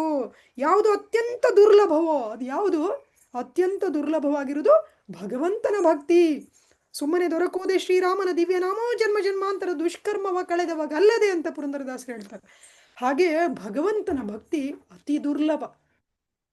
ಭಗವಂತ ಹೇಳ್ತಾನೆ, ಮನುಷ್ಯಾಣಂ ಸಹಸ್ರೇಶು ಕಶ್ಚಿತ್ ಯತತಿ ಸಿದ್ಧಯೇ ಯತತಾಮಪಿ ಸಿದ್ಧಾನಂ ಕಶ್ಚಿತ್ ಮಾಂ ವೇತ್ತಿ ತತ್ವತಃ. ಎಷ್ಟೋ ಸಹಸ್ರ ಜನರಲ್ಲಿ ನನ್ನನ್ನು ತಿಳ್ಕೊಳ್ಬೇಕು ಅಂತ ಹೇಳ್ಬಿಟ್ಟು ಯಾರೋ ಬಯಸ್ತಾರೆ. ಆ ತಿಳ್ಕೊಳ್ಬೇಕು ಅಂತ ಹೇಳಿ ಅಂದುಕೊಂಡ ಸಹಸ್ರ ಜನರಲ್ಲಿ ಯಾರೋ ಒಬ್ಬರು ನನ್ನನ್ನು ತತ್ವತಃ ತಿಳ್ಕೊತಾರೆ. ಆ ತತ್ವತಃ ತಿಳ್ಕೊಳ್ಳುವಂತಹ ಮಾರ್ಗನೇ ಶ್ರೀಮದ್ ಭಾಗವತಂ. ಅದಕ್ಕೆ ಭಾಗವತಮಿಗೆ ಇನ್ನೊಂದು ಹೆಸರು ಭಗವತ್ ತತ್ವವಿಜ್ಞಾನ ಅಂತ. ಭಗವಂತನ ತತ್ವವನ್ನು ಸಂಪೂರ್ಣವಾಗಿ ಹೇಳುವಂತಹ ವಿಜ್ಞಾನ ಏನಿದೆ ಅದು ಶ್ರೀಮದ್ ಭಾಗವತ. ಆದ್ರಿಂದ ಶ್ರೀಮದ್ ಭಾಗವತದ ಶರಣು ಹೋಗಬೇಕು. ಪ್ರತಿಯೊಬ್ಬರು ಕೂಡ ಮಾಡಬೇಕಾಗಿರೋದು ಇದೇ ಕೆಲಸ, ಬೇರೆ ಏನೂ ಅಲ್ಲ. ಆದ್ರಿಂದ ಶ್ರೀಮದ್ ಭಾಗವತದ ರಚನೆ ಆಗಬೇಕು, ಶ್ರೀಮದ್ ಭಾಗವತದ ಪ್ರಚಾರ ಆಗಬೇಕು. ಅದಕ್ಕೋಸ್ಕರನೇ ನಾವು ಶ್ರೀಲ ಪ್ರಭುಪಾದರ ಜೀವನದಲ್ಲೂ ಕೂಡ ನೋಡ್ತೇವೆ. ಶ್ರೀಮದ್ ಭಾಗವತಕ್ಕೆ ಶ್ರೀಲ ಪ್ರಭುಪಾದರು ಎಷ್ಟು ಪ್ರಾಮುಖ್ಯತೆಯನ್ನು ಕೊಟ್ಟರು ಅಂತೇಳಿ ಹೇಳಿ, ಶ್ರೀಲ ಪ್ರಭುಪಾದರು ಗ್ರಂಥದ ರಚನೆ ಶುರು ಮಾಡಿದ್ದೇ ಶ್ರೀಮದ್ ಭಾಗವತದಿಂದ. ಶ್ರೀಲ ಪ್ರಭುಪಾದರು ಅವರ ಕೊನೆಯ ಗಳಿಗೆಯಲ್ಲೂ ಕೂಡ, ಅವರ ಒಂದು ಕೊನೆಯ ಕ್ಷಣಗಳಲ್ಲೂ ಕೂಡ ಅವರಿಗೆ ಸರಿಯಾಗಿ ಉಚ್ಚಾರ ಮಾಡಲಿಕ್ಕೂ ಆಗ್ತಾ ಇರೋದಿಲ್ಲ, ಅಂತಹ ಒಂದು ದೇಹ ಸ್ಥಿತಿಯಲ್ಲೂ ಕೂಡ ಶ್ರೀಮದ್ ಭಾಗವತಕ್ಕೆ ಭಕ್ತಿ ವೇದಾಂತ ಭಾವಾರ್ಥವನ್ನು ಕೊಡ್ತಾರೆ, ಅನುವಾದವನ್ನು ಕೊಡ್ತಾರೆ, ಒಂದೊಂದು ಪದಕ್ಕೂ ಅರ್ಥವನ್ನು ಕೊಡ್ತಾರೆ. ಇಂತಹ ಒಂದು ತಪಸ್ಸನ್ನು ಮಾಡಿ ನಮ್ಮ ಉದ್ಧಾರಕ್ಕೋಸ್ಕರ, ಯಾಕೆ ಅಂದರೆ ಜಗತ್ ಕಲ್ಯಾಣಕ್ಕೋಸ್ಕರ ನಾರದ ಮುನಿಗಳು ವೇದವ್ಯಾಸರಿಗೆ ಆದೇಶವನ್ನು ಮಾಡಿದ್ರು, ಶ್ರೀಮದ್ ಭಾಗವತದ ರಚನೆ ಆಗಬೇಕು, ಇದರಿಂದ ಸಮಾಜದಲ್ಲಿ ಕ್ರಾಂತಿ ಆಗುತ್ತೆ ಅಂತ. ಆದರೆ ಕಲಿಯುಗದ ಬದ್ಧಾತ್ಮರಿಗೆ ವೇದವ್ಯಾಸರು ಬರೆದಿರುವಂತಹ ಸಂಸ್ಕೃತ ಶ್ಲೋಕಗಳನ್ನು ಅರ್ಥ ಮಾಡಿಕೊಳ್ಳುವಂತಹ ಶಕ್ತಿ ಕೂಡ ಇಲ್ಲ. ಆದ್ದರಿಂದ ಶ್ರೀಲ ಪ್ರಭುಪಾದರು ಕರುಣೆಯಿಂದ, ಕೃಪೆಯಿಂದ, ಅವರ ಅಷ್ಟೊಂದು ತಪಸ್ಸಿಯ ಶಕ್ತಿಯಿಂದ ಶ್ರೀಮದ್ ಭಾಗವತವನ್ನು ಇವತ್ತು ಎಲ್ಲ ಭಾಷೆಗಳಲ್ಲಿ ಲಭ್ಯ ಇರುವ ಥರ ಕೊಟ್ಟಿದ್ದಾರೆ. ಆದ್ದರಿಂದ ನಾವೆಲ್ಲರೂ ಮಾಡಬೇಕಾಗಿರುವಂತಹ ಕೆಲಸ ಒಂದೇ, ಭಾಗವತವನ್ನು ನಾವು ಸಂಪೂರ್ಣವಾಗಿ ಆಶ್ರಯಿಸಬೇಕು. ನಿತ್ಯ ಭಾಗವತ ಸೇವೆಯ ನಿರಂತರವಾಗಿ ಭಾಗವತವನ್ನು ನಾವು ಓದಬೇಕು. ಆಮೇಲೆ ಇದನ್ನು ಪ್ರಚಾರ ಮಾಡಬೇಕು. ನಾವು ಪ್ರತಿಯೊಂದು ಮನೆಗೂ ಕೂಡ ಶ್ರೀಮದ್ ಭಾಗವತವನ್ನು ತಲುಪಿಸಬೇಕು. ಇಲ್ಲಿಗೆ ನಾನು ನಿಲ್ಲಿಸ್ತೇನೆ. ಎಷ್ಟೊಂದು ಜನರಿಗೆ ನಿಮ್ಮ ಕೆಲಸಗಳ ಹೋಗಲಿಕ್ಕೆ ತರಾತುರಿಯಲ್ಲಿ ಇರ್ತೀರ. ಇವತ್ತಿನ ಇದರಲ್ಲಿ ಯಾರಿಗೇನಾದರೂ ಪ್ರಶ್ನೆಗಳಿದ್ದರೆ ಕೇಳ್ಬೋದು. ಹರೇ ಕೃಷ್ಣ. ಮತ್ತು ನಾಳೆ ಮುಂದಿನ ಒಂದು ಅಧ್ಯಾಯವನ್ನು ನಾಳೆಗೆ ನೋಡೋಣ. ಹರೇ ಕೃಷ್ಣ. ಹರೇ ಕೃಷ್ಣ ಮಾತಾಜಿ. ವಂಡರ್ಫುಲ್ ಕ್ಲಾಸ್ ಮಾತಾಜಿ, ತುಂಬಾ ಚೆನ್ನಾಗಿತ್ತು. ಇಲ್ಲಿ ವೇದವ್ಯಾಸರಿಗೂ ಕೂಡ ಎಷ್ಟು ನಿರಾಶೆ ಇದೆ ಒಳಗಡೆಯಿಂದ. ಯಾಕಂದ್ರೆ ಭಗವಂತನ ಸ್ತುತಿ, ಭಗವಂತನನ್ನ ಅವರು ಒಳಗಡೆಯಿಂದ ಪ್ಲೀಸ್ ಆಗಿಲ್ಲ ಅಂತ ಅಂದ್ರೆ ಎಷ್ಟು ನಿರಾಶೆ ಇರುತ್ತೆ. ಇನ್ನು ನಮ್ಮಂತ ಕಲಿಯುಗದಲ್ಲಿ ನಾವಿನ್ಯ ಯಾವ ಸ್ಥಿತಿಲಿ ಇರ್ತೀವಿ ಅಂತ ನಾವೇ ಅನ್ಕೋಬಹುದು. ಸೊ ನೀವ್ ಹೇಳಿದ್ರಿ, ನಾವ್ ಎಷ್ಟೇ ಈ ಒಂದು ಸಮಾಜದಲ್ಲಿ ನಾವು ಸಮಾಜವನ್ನ ಉದ್ಧಾರ ಮಾಡ್ಬೇಕು, ಉತ್ತಮ ಸಮಾಜದ ನಿರ್ಮಾಣ ಆಗ್ಬೇಕು ಅಂತ ಅಂದ್ರೆ ಅದು ಕೇವಲ ಎಜುಕೇಶನ್ ಇಂದ ಖಂಡಿತ ಸಾಧ್ಯ ಇಲ್ಲ. ಎಷ್ಟೋ ಜನ ಈ ದಿನ ಚಿಕ್ಕವರು, ದೊಡ್ಡವರು, ಓದಿರೋರು, ಶ್ರೀಮಂತರು ಎಲ್ಲರೂ ಕೂಡ ಆತ್ಮಹತ್ಯೆ ಶರಣಾಗತಿ ಆಗ್ತಾ ಇದ್ದಾರೆ. ಯಾಕೆ ಅಂತ ಅಂದ್ರೆ ಅಲ್ಲಿ ಒಳಗಡೆ ಅವನ ಆತ್ಮಕ್ಕೆ ತೃಪ್ತಿ ಅನ್ನುವಂಥದ್ದಿಲ್ಲ. ಭಗವಂತ ಇಲ್ಲ ಅಂತ ಅಂದ್ರೆ ಸೊ ಅಲ್ಲಿ ಭಕ್ತಿ ಇಲ್ಲ ಅಂತ ಅಂದ್ರೆ ನಮ್ಮ ಜೀವನನೇ ವ್ಯರ್ಥ. ಶ್ರೀಮದ್ ಭಾಗವತಂ ಪ್ರತಿ ಮನೆಯಲ್ಲೂ ಕೂಡ ಇರ್ಬೇಕು ಅನ್ನೋಂಥದನ್ನ ತುಂಬಾ ಚೆನ್ನಾಗಿ ತಿಳಿಸ್ಕೊಟ್ರಿ ಮಾತಾಜಿ. ನಿಮ್ಗೆ ಎಲ್ರ ಪರವಾಗಿ ಧನ್ಯವಾದಗಳು. ದಯವಿಟ್ಟು ಯಾರಿಗಾದ್ರೂ ಏನಾದ್ರು ಪ್ರಶ್ನೆಗಳಿದ್ರೆ ನೀವು ಕೇಳ್ಬೋದು. ಹರೇ ಕೃಷ್ಣ ಮಾತಾಜಿ. ಹರೇ ಕೃಷ್ಣ ಪ್ರಭು. ಹರೇ ಕೃಷ್ಣ ಮಾತಾಜಿ. ಇವಾಗ ವೇದವ್ಯಾಸರು ಆ ಥರ ಎಲ್ಲ ಮೊದಲೆಲ್ಲ ವೇದಗಳನ್ನೆಲ್ಲ ಬರೆದ್ರು. ಅದನ್ನು ಇವಾಗ ಜನಗಳಿಗೆ ಅದು ಇಂಟ್ರೆಸ್ಟ್ ಇರೋ ಅಷ್ಟು ಈ ಶ್ರೀಮದ್ ಭಾಗವತಂ ಆಯಿತು, ಇದರಲ್ಲಿ ಇಂಟ್ರೆಸ್ಟ್ ಇಲ್ಲ. ಅಂದರೆ ಇವಾಗ ಜನಗಳಿಗೆ ಫಸ್ಟಿಗೆ ಜ್ಞಾನ ಬರೋದೇ ಇಲ್ಲ. ಫಸ್ಟಿಗೆಲ್ಲ ಕರ್ಮಕಾಂಡಿ ಸಿದ್ಧಾಂತಗಳನ್ನೇ ಜಾಸ್ತಿ ಫಾಲೋ ಮಾಡೋ ಇದ್ದಾರೆ. ಇವಾಗ ಟೋಟಲಿ 99% ಅದರಲ್ಲೇ ಮುಳುಗಿರ್ತಾರೆ ಜನ. ಈ ಭಗವತ್ ತತ್ವ, ಭಗವಂತನ ಶ್ರೀಮದ್ ಭಾಗವತಂ ಕತೆ, ಭಗವದ್ಗೀತದಲ್ಲಿ ಹೇಳಿರೋವಂಥ ಸಂದೇಶ ಅದನ್ನೆಲ್ಲ ತಿಳ್ಕೊಳ್ಳೋದು ಯಾರೋ 1% ಅನಿಸುತ್ತೆ. ಇದು ಯಾಕೆ ಅಂತೇಳಿ ಡಿಫ್ರೆನ್ಸು ಫಸ್ಟೇ ಮಾಡ್ಬೋದಾಗಿತ್ತಲ್ವ ಇದನ್ನು ಮೊದಲೇ? ಇದೇ 99%, ಅದು 1% ಆಗಿದ್ರು ಚೆನ್ನಾಗಿತ್ತಲ್ವ ಅಂತ. ಅದಕ್ಕೋಸ್ಕರನೇ ಶ್ರೀಲ ಪ್ರಭುಪಾದರು ಹೇಳ್ತಾರೆ ಮುನ್ನುಡಿಯಲ್ಲಿ, ಏನು ಅಂತ ಇದರಲ್ಲಿ ಪೀಠಿಕೆಯಲ್ಲಿ ಓದಿ ಹೇಳ್ತೇನೆ ನೋಡಿ. ಶ್ರೀಮದ್ ಭಾಗವತವು ಒಂದು ಅಲೌಕಿಕ ವಿಜ್ಞಾನ. ಅದು ಇರುವುದು ಅಂತಿಮ ಮೂಲ ಯಾವುದೆಂಬುದನ್ನು ತಿಳಿಯುವುದಕ್ಕಾಗಿ ಮಾತ್ರವಲ್ಲ, ಭಗವಂತನೊಡನೆ ನಮ್ಮ ಸಂಬಂಧ ಎಂಥದ್ದು ಎಂದು ಅರಿಯುವುದಕ್ಕಾಗಿ, ಮತ್ತು ಆ ಸಂಬಂಧದ ಸಮರ್ಪಕ ಅರಿವಿನ ಆಧಾರದ ಮೇಲೆ ಮಾನವ ಸಮಾಜವನ್ನು ಪೂರ್ಣತೆಯತ್ತ ಕೊಂಡೊಯ್ಯಲು ನಾವು ಮಾಡಬೇಕಾದ ಕರ್ತವ್ಯ ಏನೆಂದು ತಿಳಿಯುವುದಕ್ಕಾಗಿ. ಶ್ರೀಮದ್ ಭಾಗವತ ಸಂಸ್ಕೃತ ಭಾಷೆಯಲ್ಲಿರುವ ಅತ್ಯಂತ ಶಕ್ತಿಶಾಲಿ ಬರಹ. ಈಗ ಇದನ್ನು ಇಂಗ್ಲಿಷ್ ಭಾಷೆಗೆ ವಿವರವಾಗಿ ಅನುವಾದಿಸಲಾಗಿದೆ. ಈ ಕೃತಿಯನ್ನು ಕೇವಲ 1,00,000 ಕೊಟ್ಟು ಓದುವಷ್ಟರಿಂದಲೇ ಯಾರೇ ಆಗಲಿ ಭಗವಂತನನ್ನು ಚೆನ್ನಾಗಿ ತಿಳಿಯುತ್ತಾನೆ. ಇದು ನಾವು ಅರ್ಥ ಮಾಡ್ಕೊಳ್ಬೇಕಾಗಿರೋದು. ಆದ್ದರಿಂದ ಶ್ರೀಲ ಪ್ರಭುಪಾದರು ಇಲ್ಲಿ ಗ್ಯಾರಂಟಿ ಕೊಡ್ತಾ ಇದ್ದಾರೆ, ಅವ್ರು ಯಾರೇ ಆಗಿರಲಿ, ಅವ್ರು ಇದನ್ನು ಬರೀ 1,00,000 ಕೊಟ್ಟು ಓದೋದ್ರಿಂದಲೇ ಈ ತಿಳಿವು ಎಷ್ಟರ ಮಟ್ಟಿನದಾಗಿರುತ್ತದೆ ಎಂದರೆ ಅವನು ತನ್ನನ್ನು ನಾಸ್ತಿಕರ ದಾಳಿಯಿಂದ ರಕ್ಷಿಸಿಕೊಳ್ಳಬಲ್ಲವನಾಗುತ್ತಾನೆ. ಅಷ್ಟೇ ಅಲ್ಲ, ಈ ಕೃತಿಯನ್ನು ಓದಿದವನು ದೇವರನ್ನು ಒಂದು ಸ್ಪಷ್ಟ ತತ್ವವನ್ನಾಗಿ ಒಪ್ಪಿಕೊಳ್ಳುವಂತೆ ಇತರರನ್ನು ಪರಿವರ್ತಿಸಬಲ್ಲವನಾಗುತ್ತಾನೆ. ಇದು ತುಂಬ ಮುಖ್ಯ. ಯಾಕೆ ಅಂತೇಳಿ ಹೇಳಿದರೆ, ಸಮಾಜದಲ್ಲಿ ಇವತ್ತು ಏನೇನು ನಡೀತಾ ಇದೆ ಇದು ಭಗವಂತನ ಜ್ಞಾನ ಇಲ್ಲದೆ ಇರೋದ್ರಿಂದ. ಹಾಗಾಗಿ ಭಗವಂತನ ಸಂಪೂರ್ಣ ಜ್ಞಾನ ಮಾತ್ರ ಅಲ್ಲ, ಸಾಕ್ಷಾತ್ ಭಗವಂತನೇ. ಭಗವದ್ಗೀತೆಯಲ್ಲಿ ಭಗವಂತ ಹೇಳ್ತಾನೆ, ಯದಾ ಯದಾ ಹಿ ಧರ್ಮಸ್ಯ ಗ್ಲಾನಿರ್ಭವತಿ ಭಾರತ ಅಭ್ಯುತ್ಥಾನಂ ಅಧರ್ಮಸ್ಯ ತದಾತ್ಮಾನಂ ಸೃಜತಿ. ವಕ್ಷ್ಯಾಮ್ಯಹಂ ಪರಿತ್ರಾಣಾಯ ಸಾಧುನಾಂ ವಿನಾಶಾಯ ಚದುಷ್ಕೃತಾಂ ಧರ್ಮ ಸಂಸ್ಥಾಪನಾರ್ಥಾಯ ಸಂಭವಾಮಿ ಯುಗೆ ಯುಗೆ ಅಂತ. ಧರ್ಮ ಸಂಸ್ಥಾಪನೆಗಾಗಿ ನಾನು ಯುಗ ಯುಗದಲ್ಲೂ ಅವತಾರ ತಾಳಿ ಬರ್ತೇನೆ ಅಂತ ಹೇಳ್ಬಿಟ್ಟು ಭಗವಂತ ಹೇಳ್ತಾನೆ. ಈ ಕಲಿಯುಗದ ಅವತಾರನೇ ಈ ಶ್ರೀಮದ್ ಭಾಗವತಂ. ಆದ್ರಿಂದ ಭಗವಂತನೇ ಧರ್ಮ ಸಂಸ್ಥಾಪನೆಗಾಗಿ ತಾಳಿರುವಂತಹ ಅವತಾರ ಶ್ರೀಮದ್ ಭಾಗವತಮ. ಆಮೇಲೆ ಭಗವಂತನ ಅತ್ಯಂತ ಸಮೀಪದ ಭಕ್ತರು, ಶುದ್ಧ ಭಕ್ತರಾದಂತಹ, ವಿಶೇಷವಾಗಿ ಕಲಿಯುಗದ ಜನರನ್ನು ಉದ್ಧಾರ ಮಾಡಲಿಕ್ಕೋಸ್ಕರ ಭಗವಂತನೇ ಕಳಿಸಿಕೊಟ್ಟಿರುವಂತಹ ಶ್ರೀಲ ಪ್ರಭುಪಾದರು ನಮಗಿಲ್ಲಿ ಹೇಳ್ತಾ ಇದ್ದಾರೆ ಪೀಠಿಕೆಯಲ್ಲಿ. ಇದನ್ನು ಬರೀ ಲಕ್ಷ ಕಟ್ಟು ಓದೋದ್ರಿಂದ ಅವರು ಬರೀ ಭಕ್ತರಾಗುವುದಲ್ಲ, ಬೇರೆಯವರನ್ನು ಕೂಡ ಭಕ್ತರನ್ನಾಗಿ ಮಾಡುವಷ್ಟು ಶಕ್ತಿ ಅವರಿಗೆ ಬರುತ್ತೆ ಅಂತ ಶ್ರೀಲ ಪ್ರಭುಪಾದರ ಈ ಮಾತಿನಲ್ಲಿ ಸಂಪೂರ್ಣ ವಿಶ್ವಾಸವನ್ನು ನಾವು ಇಟ್ಟು ನಾವು ಈ ಶ್ರೀಮದ್ ಭಾಗವತದ ಪ್ರಚಾರವನ್ನು ಮಾಡಬೇಕು. ಯಾಕೆ ಅಂತೇಳಿ ಹೇಳಿದ್ರೆ, ಭಗವಂತ ಇದರಿಂದ ಸಂತುಷ್ಟನಾಗ್ತಾನೆ, ಭಗವಂತನಿಗೆ ಸಂತೋಷ ಸಿಗುತ್ತೆ. ಈಗಾಗಲೇ ವೇದವ್ಯಾಸರೇ, ನಾರದ ಮುನಿಗಳೇ ಹೇಳಿದ್ದಾರೆ ಇದು ಸಮಾಜದಲ್ಲಿ ಕ್ರಾಂತಿಯನ್ನು ತರುತ್ತೆ ಅಂತ. ಆಮೇಲೆ ನಮ್ಮ ಜೀವನದಲ್ಲೂ ಕೂಡ ನಾವು ನೋಡಿದ್ದೇವೆ. ಇವತ್ತು ನಾವೆಲ್ಲರೂ ಕೂಡ ಭಕ್ತಿಯ ಪಥದಲ್ಲಿ ನಿಷ್ಠೆಯಿಂದ ಹೋಗ್ತಾ ಇದ್ರೆ ಅದು ಶ್ರೀಲ ಪ್ರಭುಪಾದರ ಕೃಪೆಯಿಂದ, ಶ್ರೀಮದ್ ಭಾಗವತದ ಕೃಪೆಯಿಂದ. ಹಾಗಾಗಿ ಇವತ್ತು ನಾವು ಭಕ್ತಿಯಿಂದ ಮಾಡ್ತಾ ಇದ್ದೇವೆ ಅಂತೇಳಿ ಹೇಳಿದ್ರೆ, ಭಾಗವತದಿಂದ ನಾವು ಭಕ್ತಿಯಲ್ಲಿ ಹೋಗ್ಲಿಕ್ಕೆ ನಮಗೆ ನಿಷ್ಠೆ ಬಂದಿದೆ ಅಂದರೆ ಬೇರೆಯವರಿಗೂ ಕೂಡ ಖಂಡಿತವಾಗಿ ಬರುತ್ತೆ. ನಾನು ಆವಾಗಲೇ ಹೇಳಿದೆ, ಸನಾತನ ಗೋಸ್ವಾಮಿಗಳು ಹೇಳ್ತಾರೆ, ಅಸಾಧು ಸಾಧುತೋದಾಯಿನ್, ಅಸಾಧುವನ್ನು ಕೂಡ ಸಾಧುವನ್ನಾಗಿ ಮಾಡುತ್ತೆ ಶ್ರೀಮದ್ ಭಾಗವತಂ. ಹಾಗಾಗಿ ನಮ್ಮ ಸುತ್ತಮುತ್ತ ಯಾರಾದರೂ ಅಸಾಧುವನ್ನು ಕಂಡ್ರೆ ನಾವು ಅವರಿಗೆ ಮಾಡಬೇಕಾದ ಕೆಲಸ ಏನು? ಶ್ರೀಮದ್ ಭಾಗವತವನ್ನು ಕೊಡಿ ಅಷ್ಟೇ. ಇದರಿಂದ ಖಂಡಿತವಾಗಿ ಸಮಾಜದಲ್ಲಿ ಕಲ್ಯಾಣ ಆಗುತ್ತೆ. ಇದು ಒಂದರಿಂದಲೇ ಕಲ್ಯಾಣ ಆಗ್ಲಿಕ್ಕೆ ಸಾಧ್ಯ, ಬೇರೆ ಯಾವುದರಿಂದ ಕೂಡ ಕಲ್ಯಾಣ ಆಗ್ಲಿಕ್ಕೆ ಸಾಧ್ಯ ಇಲ್ಲ. ಅದನ್ನೇ ನಾವು ಈ ಅಧ್ಯಾಯದಿಂದ ಅರ್ಥ ಮಾಡ್ಕೊಳ್ಬೇಕು. ಹಾಗಾಗಿ ನಾವು ಇದಕ್ಕೆ ಯಾಕಪ್ಪ ಜನರು ಹೀಗಿದ್ದಾರೆ, ಯಾಕಪ್ಪ ಇದು ಹೇಗಿದ್ದಾರೆ ಅಂದರೆ ಅವ್ರ ಹತ್ರ ಭಾಗವತಂ ಇಲ್ಲ, ಅದಕ್ಕೆ ಹೀಗಿದ್ದಾರೆ ಅಷ್ಟೇ. ಯಾರು ಕೈಗೆ ಭಾಗವತಂ ಹೋಗುತ್ತೋ ಅವರು ಭಗವಂತನ ಭಕ್ತರಾಗ್ತಾರೆ. ಯಾವಾಗ ಅವರು ಭಗವಂತನ ಭಕ್ತರಾಗ್ತಾರೋ, ಪ್ರಹ್ಲಾದ ಮಹಾರಾಜರು ಹೇಳ್ತಾರೆ, ಯಸ್ಯಾಸ್ತಿ ಭಕ್ತಿ ಭಗವತ್ಯ ಕಿಂಚನ ಸರ್ವೈ ಗುಣೈಸ್ತತ್ರ ಸಮಾಸತೆ ಸುರ ಅಂತ. ಯಾರು ಭಗವಂತನ ಭಕ್ತರಾಗ್ತಾರೋ ಅವರಲ್ಲಿ ಸಕಲ ಸದ್ಗುಣಗಳು ಅವರಲ್ಲಿ ಬರುತ್ತೆ. ಭಗವಂತನ ಭಕ್ತರು ಒಂದು ಇರುವೇನೂ ಸಾಯಿಸೋದಿಲ್ಲ. ಅವರು ಸಮಾಜದಲ್ಲಿ ಸಮಾಜವನ್ನು ಯಾಕೆ ಪೀಡಿಸ್ತಾರೆ? ಖಂಡಿತವಾಗಿ ಪೀಡಿಸುವುದಿಲ್ಲ. ಹಾಗಾಗಿ ಲೋಕ ಕಲ್ಯಾಣಕ್ಕಾಗಿ ಎಲ್ಲರೂ ಕೂಡ ಭಗವಂತನ ಭಕ್ತರಾಗಬೇಕು. ಎಲ್ಲರನ್ನು ಭಗವಂತನ ಭಕ್ತರನ್ನಾಗಿ ಮಾಡುವಂತಹ ಏಕೈಕ ಅಸ್ತ್ರ ಏನಿದೆ, ರಾಮ ಬಾಣ ಏನಿದೆ, ಅದು ಶ್ರೀಮದ್ ಭಾಗವತ. ಅದರಿಂದಲೇ ಶ್ರೀಲ ಪ್ರಭುಪಾದರು ಅಷ್ಟೊಂದು ತಪಸ್ಸೆ ಮಾಡಿ ನಮಗೆ ಶ್ರೀಮದ್ ಭಾಗವತವನ್ನು ನಾವು ಅರ್ಥ ಮಾಡಿಕೊಳ್ಳುವ ರೀತಿಯಲ್ಲಿ, ನಮ್ಮ ಭಾಷೆಯಲ್ಲಿ, ನಮ್ಮ ಮಂದ ಬುದ್ಧಿಗೆ ನಿಲುಕುವಷ್ಟು ರೀತಿಯಲ್ಲಿ ಕೊಟ್ಟಿದ್ದಾರೆ. ಇದು ಶ್ರೀಲ ಪ್ರಭುಪಾದರ ಕರುಣೆ. ಈ ಶ್ರೀಲ ಪ್ರಭುಪಾದರ ಕರುಣೆಯನ್ನು ನಾವು ನಿರಂತರವಾಗಿ ಯಥೇಚ್ಛವಾಗಿ ಹಂಚಬೇಕು. ಇಷ್ಟು ನಾವು ಮಾಡಬೇಕಾಗಿರೋದು ಕೆಲಸ ಅಷ್ಟೇ, ಮತ್ತೇನೂ ಅಲ್ಲ. ಇವತ್ತು ಈಗ ಈ ಒಂದು ಇದರಲ್ಲಿ ಉದಾಹರಣೆಗೆ 45 ಜನ ಇದ್ದಾರೆ, ಮುಂದಿನ ವರ್ಷ 450 ಜನ ಆಗಬೇಕು. ಆ ರೀತಿಯಲ್ಲಿ ನಾವು ಭಾಗವತವನ್ನು ಹಂಚಬೇಕು. ಆ ರೀತಿಯಲ್ಲಿ ನಾವೆಲ್ಲರೂ ಕೂಡ ತುಂಬ ಗಂಭೀರವಾಗಿ ಇದನ್ನು ತಗೊಂಡು ನಮ್ಮ ಜೀವನದ ಲಕ್ಷ್ಯ, ಮತ್ತೆ ಉಳಿದಿದ್ದೆಲ್ಲ ತನ್ನಿಂತಾನೇ ಬರುತ್ತೆ. ಮಕ್ಕಳು ದೊಡ್ಡವರಾಗ್ತಾರೆ, ಅವ್ರಿಗೆ ಮದುವೆ ಆಗುತ್ತೆ, ಅವರು ಮಕ್ಕಳಾಗುತ್ತೆ, ಇದೆಲ್ಲ ತನ್ನಿಂತಾನೇ ಆಗುತ್ತೆ. ನಾವು ಯೋಚನೆ ಮಾಡಿದ್ರೂ ಆಗುತ್ತೆ, ಯೋಚನೆ ಮಾಡಿಲ್ಲ ಅಂದರೂ ಆಗುತ್ತೆ. ಆದರೆ ಶ್ರೀಮದ್ ಭಾಗವತದ ವಿತರಣೆ ನಾವು ತುಂಬ ಗಂಭೀರವಾಗಿ ಯೋಚನೆ ಮಾಡಿ ಅದರ ಪ್ರಕಾರ ನಾವು ಕೆಲಸ ಮಾಡಿದರೆ ಮಾತ್ರ ಆಗುತ್ತೆ, ಇಲ್ಲಾಂದ್ರೆ ಆಗೋದಿಲ್ಲ. ಆದ್ದರಿಂದ ಇದನ್ನು ನಾವೆಲ್ಲರೂ ಕೂಡ ತುಂಬ ಗಂಭೀರವಾಗಿ ತಗೊಂಡು ಶ್ರೀಲ ಪ್ರಭುಪಾದರ ಕೃಪೆಯಿಂದ, ವೇದವ್ಯಾಸರ ಕೃಪೆಯಿಂದ, ನಾರದ ಮುನಿಗಳ ಕೃಪೆಯಿಂದ, ಭಗವಂತನ ಕೃಪೆಯಿಂದ, ಭಗವಂತನ ಕೃಪೆಗೆ ಪಾತ್ರರಾಗಲಿಕ್ಕೆ ತುಂಬ ಸುಲಭವಾದ ಮಾರ್ಗ ಇದು. ಆದ್ದರಿಂದ ಎಲ್ಲರೂ ಪ್ರಯತ್ನ ಮಾಡಿ, ಖಂಡಿತವಾಗಿಯೂ ಭಗವಂತನ ಕೃಪೆಯಿಂದ, ಪ್ರಭುಪಾದರ ಕೃಪೆಯಿಂದ ಇದಾಗುತ್ತೆ. ಹರೇ ಕೃಷ್ಣ. ಜೈ ಹರಿಬೋಲ್. ಥ್ಯಾಂಕ್ ಯು ಮಾತಾಜಿ. ಪ್ರಭುಜಿ ಕ್ಲಿಯರ್ ಆಯ್ತಾ ಪ್ರಭುಜಿ? ಹರೇ ಕೃಷ್ಣ. ಹರೇ ಕೃಷ್ಣ ಮಾತಾಜಿ. ಅರ್ಥ ಆಯ್ತು ಮಾತಾಜಿ. ಅಂದರೆ ನಮ್ಮ ಉದ್ದೇಶ ಅರ್ಥ ಆಯಿತು, ನಾವೇನು ಮಾಡ್ಬೇಕಂತೇಳಿ ಅರ್ಥ ಆಯ್ತು ಮಾತಾಜಿ. ತುಂಬ ಧನ್ಯವಾದಗಳು. ಹರೇ ಕೃಷ್ಣ. ಹರೇ ಕೃಷ್ಣ. ಹರೇ ಕೃಷ್ಣ. Thank you. ಹರೇ ಕೃಷ್ಣ ಮಾತಾಜಿ, ಪ್ರಣಾಮಗಳು. ಹರೇ ಕೃಷ್ಣ ಮಾತಾಜಿ, ಪ್ರಣಾಮ. ಕ್ಲಾಸ್ ತುಂಬಾ ಚೆನ್ನಾಗಿತ್ತು ಮಾತಾಜಿ, ತುಂಬಾ ಚೆನ್ನಾಗಿ ಕ್ಲಾಸ್ ಕೊಟ್ರಿ. ಇವತ್ತಿನ ಕ್ಲಾಸ್ ತುಂಬಾ ಅದ್ಭುತವಾಗಿತ್ತು. ಆದ್ರೆ ಭಾಗವತಂ ಪ್ರತಿಯೊಂದು ಮನೆಯಲ್ಲೂ ಇರ್ಬೇಕು, ಪ್ರತಿ ಒಬ್ರು ಓದ್ಬೇಕು ಅಂತ ಹೇಳಿದ್ರು ಮಾತಾಜಿ. ನಾವು ಭಾಗವತವನ್ನ ಕೊಟ್ಟಿರ್ತೀವಿ, ಅವ್ರು ತೆಗ್ದೇ ನೋಡಿರಲ್ಲ, ಹಾಗೆ ಇಟ್ಕೊಂಡಿರ್ತಾರಲ್ಲ, ಅದು ಅವ್ರಿಗೆ ಯಾವಾಗ ಪರಿಣಾಮ ಬೀರುತ್ತೆ ಮಾತಾಜಿ? ಮತ್ತದು ನೀವು ಫ್ರೀಯಾಗಿ ಕೊಟ್ಟಿದ್ದೀರಾ ಅನ್ಸುತ್ತೆ. ಗಿಫ್ಟ್ ಕೊಟ್ಟಿರೋದು.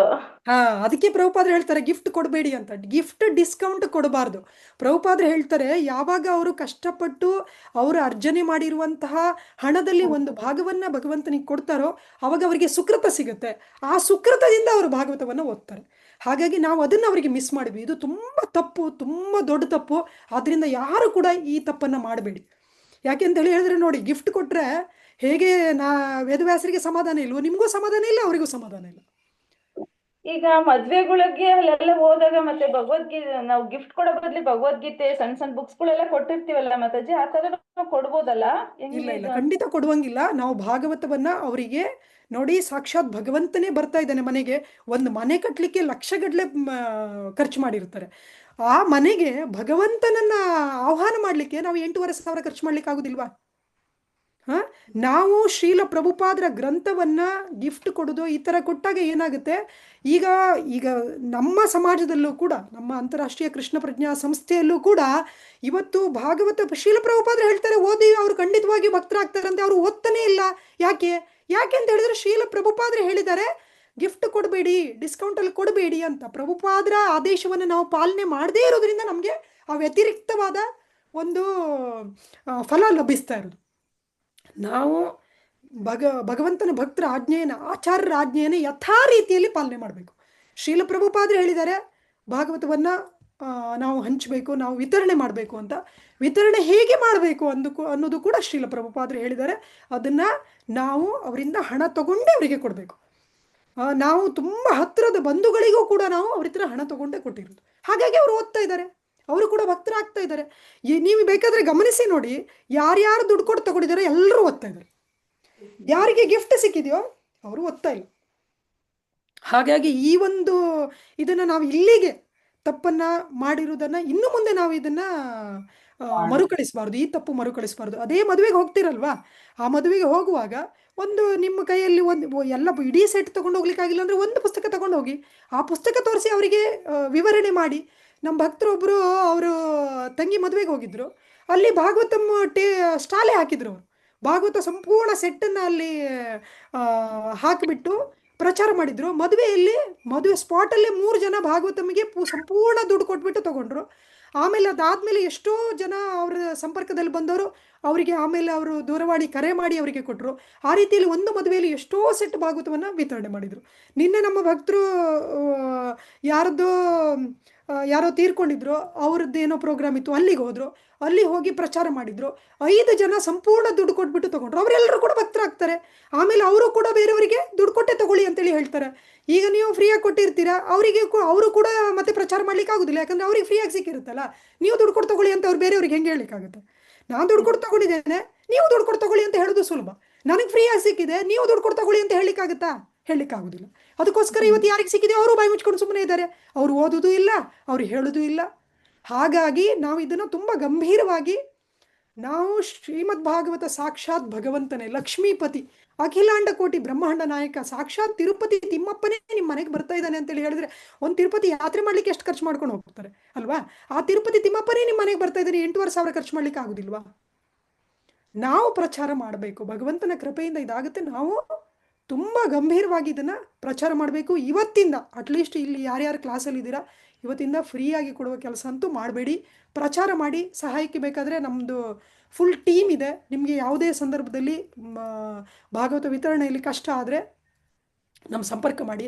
ನಾವು ನಮ್ಮ ಕೈಲಾದ ಸಹಾಯವನ್ನು ನಾವು ಮಾಡ್ತೇವೆ. ಶ್ರೀಲ ಪ್ರಭುಪಾದರ ಗ್ರಂಥಗಳನ್ನು ಶ್ರೀಲ ಪ್ರಭುಪಾದರು ಹೇಳಿದ ರೀತಿಯಲ್ಲೇ ನಾವು ವಿತರಣೆ ಮಾಡಬೇಕೇ ಹೊರತು ನಮ್ಮ ಮನಸ್ಸಿಗೆ ತೋಚದಂತೆ ನಾವು ವಿತರಣೆ ಮಾಡಬಾರ್ದು. ಹರೇ ಕೃಷ್ಣ. ಥ್ಯಾಂಕ್ ಯು ಮಾತಾಜಿ, ಒಳ್ಳೆ ಸಂದೇಶವನ್ನ ಕೊಟ್ಟಿದ್ದೀರಿ. ಧನ್ಯವಾದಗಳು. ಹರೇ ಕೃಷ್ಣ. ಹರೇ ಕೃಷ್ಣ. ಹರೇ ಕೃಷ್ಣ. ಹರೇ ಕೃಷ್ಣ ಮಾತಾಜಿ. ಆಕ್ಚುಲಿ ನಿಮ್ದು ಡ್ಯೂಟಿ ಮತ್ತೆ ಮಕ್ಕಳು 3 ಜನ ಮಕ್ಕಳು ಎಲ್ರು ಮೇಂಟೈನ್ ಮಾಡ್ಕೊಂಡು, ಸೊ ನಮ್ಗಿಷ್ಟು ಸಮಯ ಕೊಟ್ಟಿದ್ದೀರಾ. ಸೊ ಕ್ಲಾಸ್ಗೋಸ್ಕರ ಎಲ್ರ ಪರವಾಗಿ ನಿಮ್ಗೆ ಧನ್ಯವಾದಗಳು ಮಾತಾಜಿ. ದಯವಿಟ್ಟು ಅನ್ಮ್ಯೂಟ್ ಮಾಡ್ಕೊಂಡು ಎಲ್ರು ಮಾತಾಜಿ ಅವ್ರಿಗೋಸ್ಕರ ಒಂದ್ಸಲ ಪಂಚತತ್ವ ಮಂತ್ರದೊಂದಿಗೆ ಹರೇ ಕೃಷ್ಣ ಮಹಾಮಂತ್ರ ಹೇಳೋದ್ರ ಮುಖಾಂತರ ಧನ್ಯವಾದಗಳನ್ನ ಅರ್ಪಿಸೋಣ. ಮತ್ತೆ ನಾಳೆ ಇದೇ ರೀತಿ ಈ ಕ್ಲಾಸ್ನ ಮುಂದುವರ್ಸ್ಕೊಡ್ತಾರೆ ಮಾತಾಜಿ. ನನಗೆ ನಿಜವಾದ ಧನ್ಯವಾದ ನೀವು ಭಾಗವತ ವಿತರಣೆಯನ್ನ ಮಾಡಿದಾಗ, ಅದು ನನಗೆ ಧನ್ಯವಾದ. ಹರೇ ಕೃಷ್ಣ. ಜೈ. ಎಸ್. ಆಮೇಲೆ ಇವಾಗ ನಾವು ಆಕ್ಚುಲಿ ಇಲ್ಲಿ ಬೆಂಗಳೂರಿಂದನೂ ಯಾರ್ಯಾರಿಗೆ ಭಾಗವತಂ ಇಲ್ಲ 3 ಇನ್ಸ್ಟಾಲ್ಮೆಂಟ್ ಅಲ್ಲೂ ಕೂಡ ನಾನು ಕೊಡೋ ಇದನ್ನ ಮಾಡ್ತಾ ಇದೀನಿ ಮಾತಾಜಿ. ತುಂಬಾ ಸಂತೋಷ. ಆಮೇಲೆ ಬೇರೆ ಬೇರೆ ಕಡೆ ಎಲ್ಲ, ಯಾಕೆಂದ್ರೆ ಇವಾಗ ಒಂದೇ ಸಲ ತಗೊಳಕ್ ಆಗಲ್ಲ ಅಂದವ್ರಿಗೆ ನಾನು ತೊಂದ್ರೆ ಇಲ್ಲ. 3 ಇನ್ಸ್ಟಾಲ್ಮೆಂಟ್ ಇನ್ಸ್ಟಾಲ್ಮೆಂಟ್ ಅಲ್ಲ, 8,500 ಅವ್ರು 8 ಇನ್ಸ್ಟಾಲ್ಮೆಂಟ್ ತಗೊಂಡ್ರು ಪರವಾಗಿಲ್ಲ, ನಾವು ಕೊಡ್ತಾ ಇದ್ದೇವೆ ಆ ರೀತಿಯಲ್ಲಿ. ತಿಂಗಳು 1,1,000, ಹಂಗಾಗಿ 8,500ಕ್ಕೆ ತಿಂಗಳು 1,1,000 ಕಟ್ಕೊಂಡು 8 ತಿಂಗಳು ಕೂಡ ನಾವು ಇನ್ಸ್ಟಾಲ್ ಅಂದ್ರೆ ಅವರು ಫಸ್ಟ್ ಇನ್ಸ್ಟಾಲ್ಮೆಂಟ್ ಅಲ್ಲೇ ನಾವು ಭಾಗವತಂ ಕಳಿಸ್ಕೊಡ್ತೇವೆ. ಆ ರೀತಿಯಲ್ಲಿ ಎಲ್ಲ ರೀತಿಯಿಂದ ಸಹಾಯ ಮಾಡ್ತಾ ಇದ್ದೇವೆ. ಆದ್ರೆ ಭಾಗವತಂ ತಗೊಳ್ಬೇಕು, ಆಮೇಲೆ ಭಾಗವತಂ ಫ್ರೀಯಾಗಿ ಡಿಸ್ಕೌಂಟ್ ಅಲ್ಲಿ ಕೊಡೋಂಗಿಲ್ಲ. ಇಷ್ಟು ನಾವು ಪಾಲನೆ ಮಾಡಿದ್ರೆ ಸಾಕು ಮಾತಾಜಿ. ತುಂಬಾ ಎಸ್ ಸಂತೋಷ. ಮಾತಾಜಿ. ಮಾಡಿ ಅದನ್ನ ಇನ್ನೂ ಪ್ರಚಾರ ಮಾಡಿ. ಮತ್ತೆ ನಿಮ್ಮ ಸಂಪರ್ಕದಲ್ಲಿ ಯಾರಿದ್ದಾರೆ, ನಿಮ್ಮ ಜೊತೆ ಇವರು ಇದ್ದಾರೆ, ಎಲ್ಲರೂ ಕೂಡ ತುಂಬಾ ಗಂಭೀರವಾಗಿ ಇದನ್ನು ತಗೊಳ್ಬೇಕು. ಈಗ ಉದಾಹರಣೆಗೆ ಅವ್ರ ಅಕ್ಕ ಇರ್ತಾರೆ, ತಂಗಿ ಇರ್ತಾರೆ, ತಮ್ಮ ಇರ್ತಾರೆ, ಅಣ್ಣ ಇರ್ತಾರೆ, ಅತ್ತೆ ಇರ್ತಾರೆ, ಮಾವ ಇರ್ತಾರೆ, ಅವರೇ ತುಂಬಾ ಅಂದು ಬಂಧುಗಳೇ ಇರ್ತಾರೆ. ಅವರಿಗೂ ಕೂಡ ಭಾಗವತಂ ನಾವು ಕೊಟ್ಟಿಲ್ಲ ಅಂತೇಳಿ ಹೇಳಿದ್ರೆ ನಾವು ಅವ್ರ ಬಗ್ಗೆ ನಮ್ಗೆ ಯೋಚನೆ ಇಲ್ಲ ಅಂತ ಅರ್ಥ ಅಲ್ವಾ. ನಮ್ನ ಫೋನ್ ಮಾಡ್ತಾರೆ, ಚೆನ್ನಾಗಿ ಮಾತಾಡ್ತೇವೆ, ಹುಷಾರಿದ್ದೀರಾ, ಪಲ್ಯ ಏನ್ ಮಾಡಿದ್ರಿ, ಸಾಂಬಾರ್ ಏನ್ ಮಾಡಿದ್ರಿ ಅಂತ ಕೇಳ್ತೇವೆ. ಭಾಗವತಂ ಇದೆಯಾ ತಗೊಳ್ಳಿ ಅಂತ ಹೇಳಲಿಕ್ಕೆ ಏನ್ ಕಷ್ಟ. ಜೈ. ಎಸ್ ಮಾತಾಜಿ. ಎಲ್ರು ಅನ್ಮ್ಯೂಟ್ ಮಾಡ್ಕೊಂಡು ಮಾತಾಜಿ ಅವ್ರಿಗೆ ಪಂಚತತ್ವ ಮಂತ್ರದೊಂದಿಗೆ ಹರೇ ಕೃಷ್ಣ ಮಹಾಮಂತ್ರ ಹೇಳೋಣ. ಧನ್ಯವಾದ ಅರ್ಪಿಸೋಣ. ಜೈ ಜೈ ಶ್ರೀ ಜೈ ಕೃಷ್ಣ ಶ್ರೀ ಕೃಷ್ಣ ಚೈತನ್ಯ ಚೈತನ್ಯ ಪ್ರಭು ನಿತ್ಯಾನಂದ ಶ್ರೀ ಹರೇ ಕೃಷ್ಣ ಹರೇ ಕೃಷ್ಣ ಹರೇ ಕೃಷ್ಣ ಕೃಷ್ಣ ಕೃಷ್ಣ ಹರೇ ಹರೇ ಹರೇ ರಾಮ ರಾಮ ರಾಮ ಹರೇ ಹರೇ ರಾಮ ರಾಮ ರಾಮ ಹರೇ ಹರೇ ಕೃಷ್ಣ ಕೃಷ್ಣ ಕೃಷ್ಣ ಹರೇ ಹರೇ ರಾಮ ರಾಮ ರಾಮ ಹರೇ ರಾಮ ರಾಮ ರಾಮ ಹರೇ ಹರೇ. ಸರಿ ಹರೇ ಕೃಷ್ಣ. ಮಾತಾಡ್ಬೋದಾ? ಹರೇ ಕೃಷ್ಣ ಹರೇ ಕೃಷ್ಣ ಮಾತಾಜಿ. ಮಾತಾಜಿ. ಹರೇ ಕೃಷ್ಣ.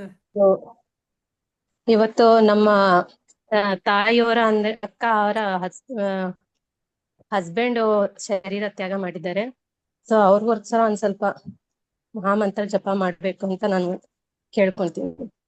ಖಂಡಿತ ಮಾತಾಜಿ. ಮಾತಾಜಿ. ಮತ್ತೆ ಆಮೇಲೆ ಅದರಲ್ಲಿ ಯಾರು ಸಂಪರ್ಕಕ್ಕೆ ಬರ್ತಾರೆ ಎಲ್ರಿಗೂ ಕೂಡ ಭಾಗವತಂ ಬಗ್ಗೆ ಹೇಳಿ. ಯಾಕೆ ಅಂತೇಳಿ ಹೇಳಿದ್ರೆ ಯಾರು ಎಷ್ಟೊತ್ತಿಗೆ ಶರೀರ ತ್ಯಾಗ ಮಾಡ್ತಾರೆ ಅಂತ ಹೇಳಲಿಕ್ಕೆ ಬರುದಿಲ್ಲ. ಹಾಗಾಗಿ ಅಷ್ಟು ಶರೀರ ತ್ಯಾಗ ಮಾಡೋದ್ರೊಳಗಡೆ ಭಾಗವತಂ ಸಿಕ್ಕಿದ್ರೆ ಅದೇ ಲಾಭ ಮನುಷ್ಯ ಜನ್ಮದಲ್ಲಿ. ಇಲ್ಲ ಅಂತ ಹೇಳಿದ್ರೆ ಎಷ್ಟೋ ನಾಯಿ ಬೆಕ್ಕುಗಳು ಕೂಡ ಶರೀರ ತ್ಯಾಗ ಮಾಡ್ತಾರೆ, ಅದೇ ರೀತಿ ಆಗುತ್ತೆ. ಅವರು ನಿಜವಾಗ್ಲೂ ತುಂಬಾ ಧನ್ಯರು. ಯಾಕೆಂದ್ರೆ ನಿಮ್ಮ ಸಂಪರ್ಕದಲ್ಲಿ ಇದ್ರು, ಖಂಡಿತವಾಗಿ ಅವರಿಗೆ ಭಗವಂತನ ಇದು ಸಿಕ್ಕಿರುತ್ತೆ. ಆದ್ರಿಂದ ಬೇರೆ ಯಾರ್ಯಾರು ಈ ಒಂದು ಏನೇನೋ ಇದಿರುತ್ತೆ ಮಾತಾಡಿಸ್ಲಿಕ್ಕೆಲ್ಲ ಬರ್ತಾರೆ, ಎಲ್ರಿಗೂ ಕೂಡ ಭಾಗವತವನ್ನ ಗಂಭೀರವಾಗಿ ಹೇಳಿ ಮಾತಾಜಿ. ಹರೇ ಕೃಷ್ಣ. ಹರೇ ಕೃಷ್ಣ. ಅಂದ್ರೆ ಅವರು ದೇವ್ರ ಸ್ಥಾನದಲ್ಲಿ ಪೂಜೆ ಕೂಡ ಮಾಡ್ತಾ ಇದ್ರು ಮಾತಾಜಿ. ಇವಾಗ ಸ್ವಲ್ಪ ದಿವಸ ಆಗಿದೆ ಬಿಟ್ಟು, ಅವ್ರು ಆಗ್ಲಿ ಒಂದ್ 5 ವರ್ಷ. ಅಂದ್ರೆ ದೇವ್ರದ್ದು ತುಂಬಾ ಇದ್ ಮಾಡಿದ್ದಾರೆ ಅವರು. ಖಂಡಿತ. ಹಾಗಾಗಿ ನೀವು ಬೇಜಾರು ಮಾಡ್ಕೊಳ್ಳಿಕ್ಕಿಲ್ಲ. ಅವರಿಗೆ ಮುಂದಿನ ಗತಿ ಖಂಡಿತವಾಗಿ ಭಗವಂತ ಒಳ್ಳೆ ರೀತಿಯಿಂದ ಕರುಣಿಸ್ತಾನೆ. ನಾವೆಲ್ಲರೂ ಹರೇ ಕೃಷ್ಣ ಮಂತ್ರ ಹೇಳುವ. ಆಮೇಲೆ ಅವರ ಮೂಲಕ ಅವ್ರಿಗೋಸ್ಕರ ಯಾರ್ಯಾರು ಬರ್ತಾರೆ ಅವರಿಗೆಲ್ಲರಿಗೂ ಭಾಗವತಂ ಸಿಕ್ಕಿದ್ರೆ ಆ ಒಂದು ಸುಕೃತ ಕೂಡ ಅವರಿಗೆ ಸಿಗುತ್ತೆ. ಮುಂದಿನ ಹಾದಿ ಅವರಿಗೆ ಸುಗಮ ಆಗುತ್ತೆ. ಹರೇ ಕೃಷ್ಣ ಮಾತಾಜಿ. ಹರೇ ಕೃಷ್ಣ. ಅವ್ರ ಹೆಸರು ಮಾತಾಜಿ? ಅವ್ರ ಹೆಸರು ಕಾಶಿನಾಥ್ ಅಂತಾರೆ. ಹರೇ ಕೃಷ್ಣ. ಎಲ್ರು ಕಾಶಿನಾಥ್ ಅವರು ದೇಹವನ್ನ ತೆಗೆದಿದ್ದಾರೆ. ಅವ್ರಿಗೆ ಮುಂದೆ ಎಲ್ಲಾ ಕೂಡ ಭಗವಂತನ ಕೃಪೆ ಸಿಗ್ಲಿ ಅಂತ ನಾವೆಲ್ಲರೂ ಕೂಡ ಆಶಿಸ್ತಾ ಪಂಚತತ್ವ ಮಂತ್ರದೊಂದಿಗೆ ಹರೇ ಕೃಷ್ಣ ಮಹಾಮಂತ್ರ ಹೇಳಿ ನಾವು ಸಂತಾಪವನ್ನು ವ್ಯಕ್ತಪಡಿಸೋಣ. ಜೈ ಜೈ ಶ್ರೀ ಕೃಷ್ಣ ಚೈತನ್ಯ ಪ್ರಭು ನಿತ್ಯಾನಂದ ಶ್ರೀ ಗದಾಧರ ಶ್ರೀವಾಸಾದಿ ಹರೇ ಕೃಷ್ಣ ಹರೇ ಕೃಷ್ಣ ಕೃಷ್ಣ ಕೃಷ್ಣ ಹರೇ ಹರೇ ಹರೇ ರಾಮ ಹರೇ ರಾಮ ರಾಮ ರಾಮ ಹರೇ ಕೃಷ್ಣ ಹರೇ ರಾಮ ಹರೇ ರಾಮ ರಾಮ ರಾಮ ಹರೇ ಎಲ್ಲಾರ್ಗು ಕೃಷ್ಣ ಹರೇ ಹರೇ ರಾಮ ಹರೇ ರಾಮ ರಾಮ ರಾಮ ಹರೇ. ಹರೇ ಕೃಷ್ಣ. ಎಲ್ರಿಗೂ ಧನ್ಯವಾದಗಳನ್ನ ಅರ್ಪಿಸ್ತಾ ಈ ದಿನದ ಕಾರ್ಯಕ್ರಮ ಮುಕ್ತಾಯ ಮಾಡ್ತಾ ಇದ್ದೇವೆ. ವಾಂಛಾಕಲ್ಪತರುಭ್ಯಶ್ಚ ಕೃಪಾ ಸಿಂಧುಭ್ಯೇವ ಚ ಪತಿತಾನಾಂ ಪಾವನೇಭ್ಯೋ ವೈಷ್ಣವೇಭ್ಯೋ ನಮೋ ನಮಃ. ಅನಂತ ಕೋಟಿ ವೈಷ್ಣವವೃಂದ ಕಿ ಜೈ. ಶ್ರೀಲ ಪ್ರಭುಪಾದ್ ಕಿ ಜೈ. ಗುರು ಮಹಾರಾಜ್ ಕಿ ಜೈ. ಹರಿ ಓಂ ತತ್ಸತ್. ಶ್ರೀ ಕೃಷ್ಣ ಅರ್ಪಣಮಸ್ತು. ಹರೇ ಕೃಷ್ಣ. ಮಾತಾಜಿ ಎಂಡ್ ಮಾಡ್ಲಾ? Thank you. ಹರೇ ಕೃಷ್ಣ ದಂಡೋತ್ ಪ್ರಣಾಮ.